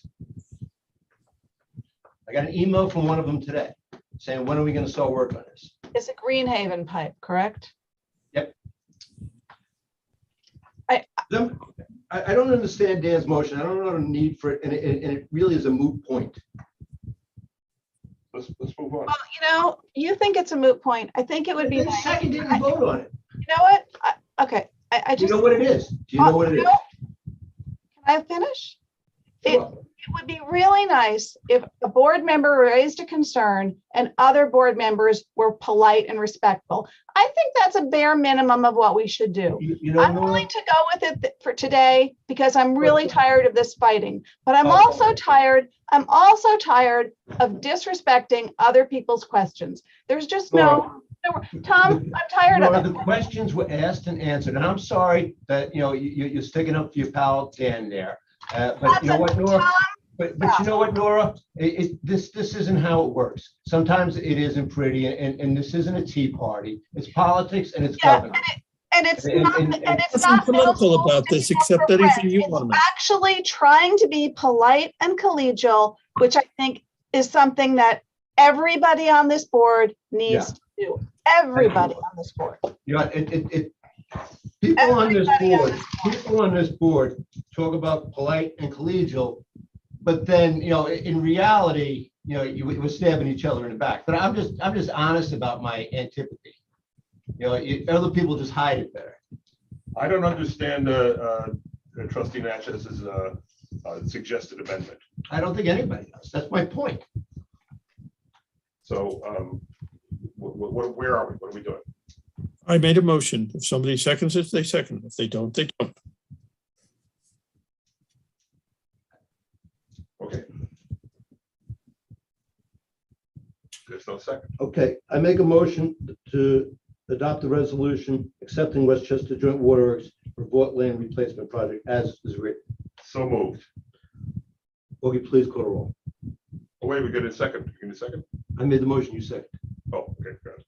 Trustee Young, Yes. trustee Natchez, No. trustee Lucas, Yes. trustee DeFour, Yes. Mayor Murphy. Aye.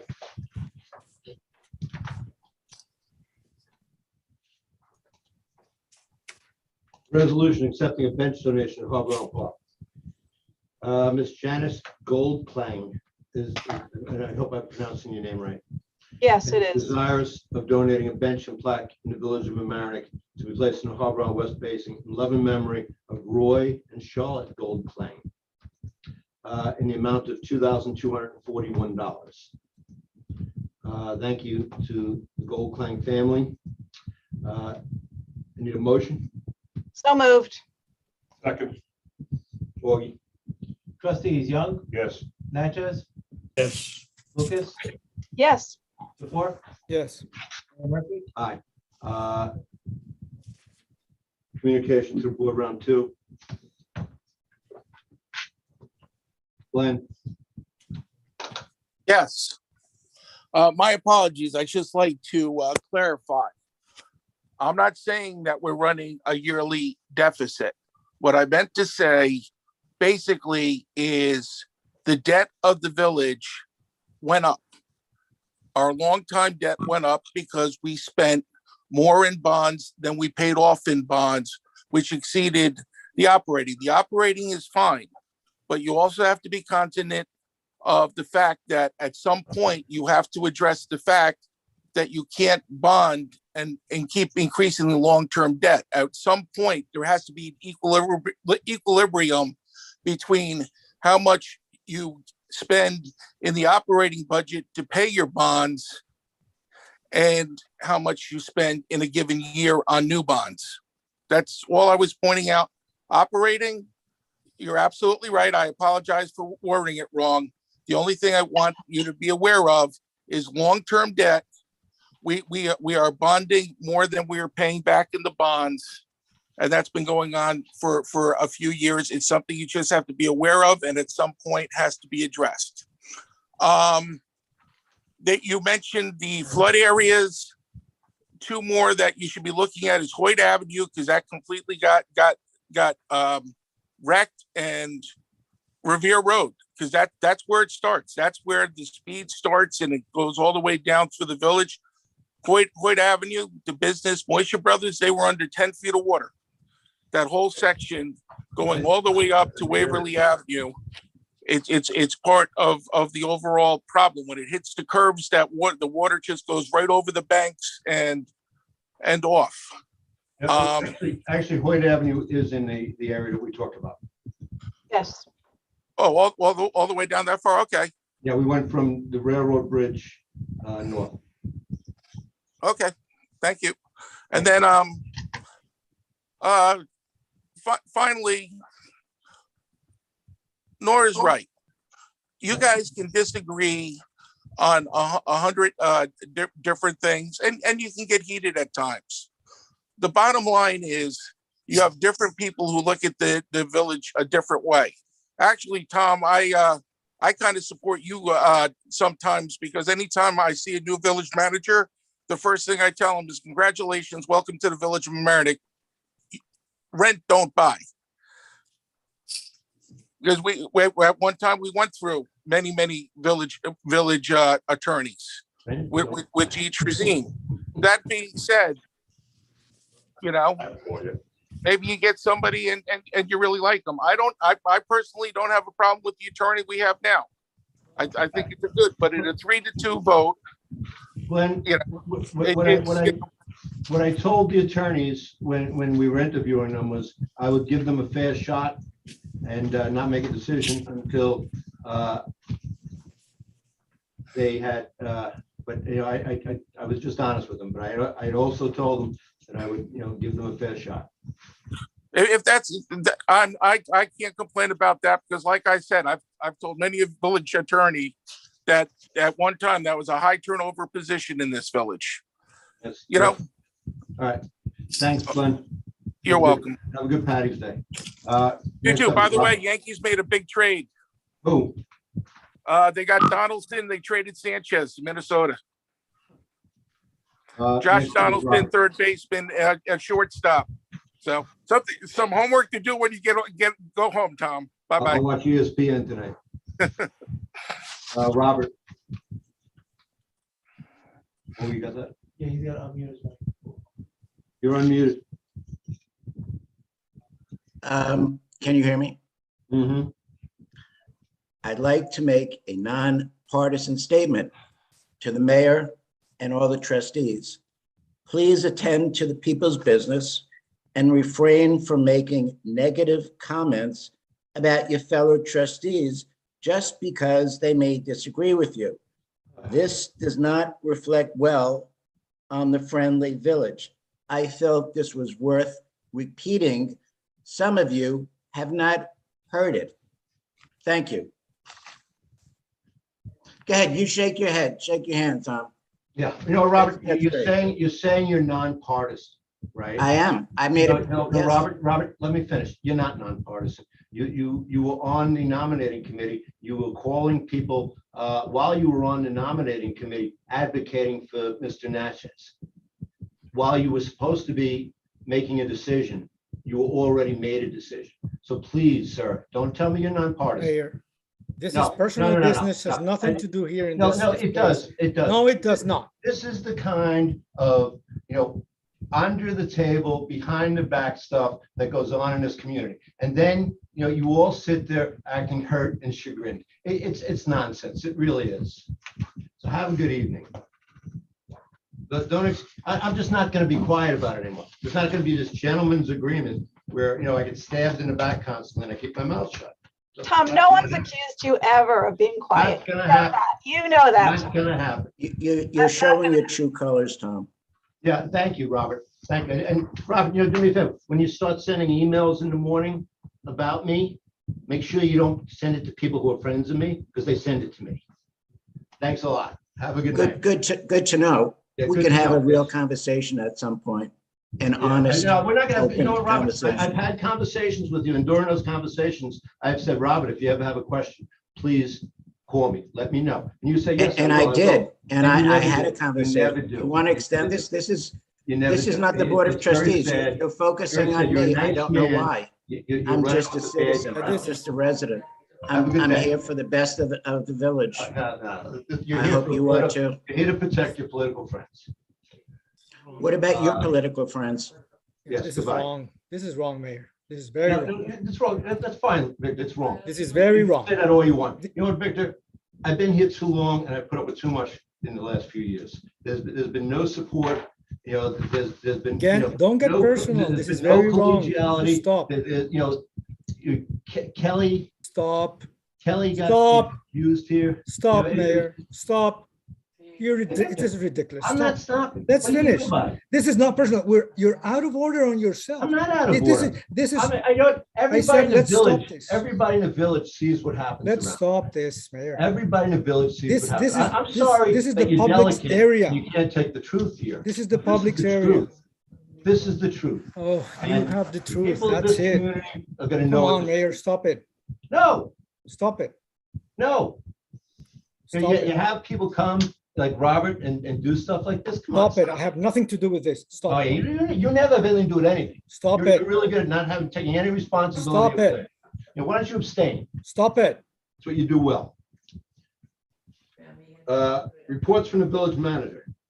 Mayor, I have a report I want to read. Last week, I received an email from the chairperson of the tree committee, and it highlights staff and people who are really taking the tree committee and what they believe is important in this village. So it says here, I received this on Tuesday, March 8th. Dear Jerry, I finished the agenda for Thursday's meeting this morning and realized it was laced with gratitude for the initiatives that benefit and protect trees through the Village of Mamaroneck departments. Jeff Hahn showed me the new tree diapers, dreadful name, that he wants to test for watering new trees. Mark Ferraro worked with Westchester Joint Waterworks to install equipment in a way that would protect the roots of an established tree. Dennis Drogan is coming to the meeting to explain the idea of a new hotline for reporting removals that may violate the tree law. An application to clear cut another property on our Orienta was denied. A floating branch was removed from the overhead wires on Melbourne. We've had author talks, we have tree walks, we have pruning workshops, and we have a tree law, and it's being taken seriously. It is a gigantic advance in the Village of Mamaroneck culture around our village trees. Thank you, Beverly. I just want to give a quick update on the tree law, Mayor. Since the beginning of February, we've denied the removal of 25 trees. So in essence, we saved 25 trees. We approved the removal of 6 very sick or diseased trees, which is 81% of the requested trees have been saved. And we issued 1 citation with fines for the removal of 3 trees without a permit or approval. And so I just want the board to know that the tree law is working, that people are taking it seriously, that the staff is taking it seriously, and that the staff now knows that trees are a significant priority in the Village of Mamaroneck. Other than that, Mayor, I have 2 items to file for the record. One is the 2002 Southeast Consortium Interagency Agreement, and then the other is an agreement that I signed with Whiteman Osterman for the Tiekert appeal. That concludes my report. Thank you. Great. You left out adding 3 things to the agenda. The appointments. Yeah, it's true. I'm gonna go back.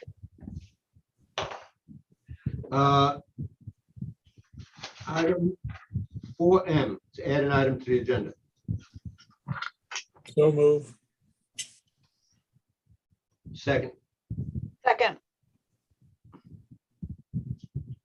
Augie, call roll. Trustees Young, Yes. Natchez, Yes. Lucas, Yes. Moore, Yes. Mayor Murphy. Aye. The item added to the agenda is to appoint Miss Laura Abadi to the Traffic Commission. Sally will tell her tomorrow the length of her term. I'll make that motion. Second. Call roll. Trustees Young, Yes. Natchez, Yes. Lucas, Yes, with thanks. Yes. Moore, Yes. Mayor Murphy. Aye. Item 3O, add another item to the agenda. I need a motion. So move. Second. All in favor? Aye. Aye. Bless you. Sure. Next, this is to add Mr. Timothy O'Connor to the Recreation Commission. So moved. Second. Call the roll.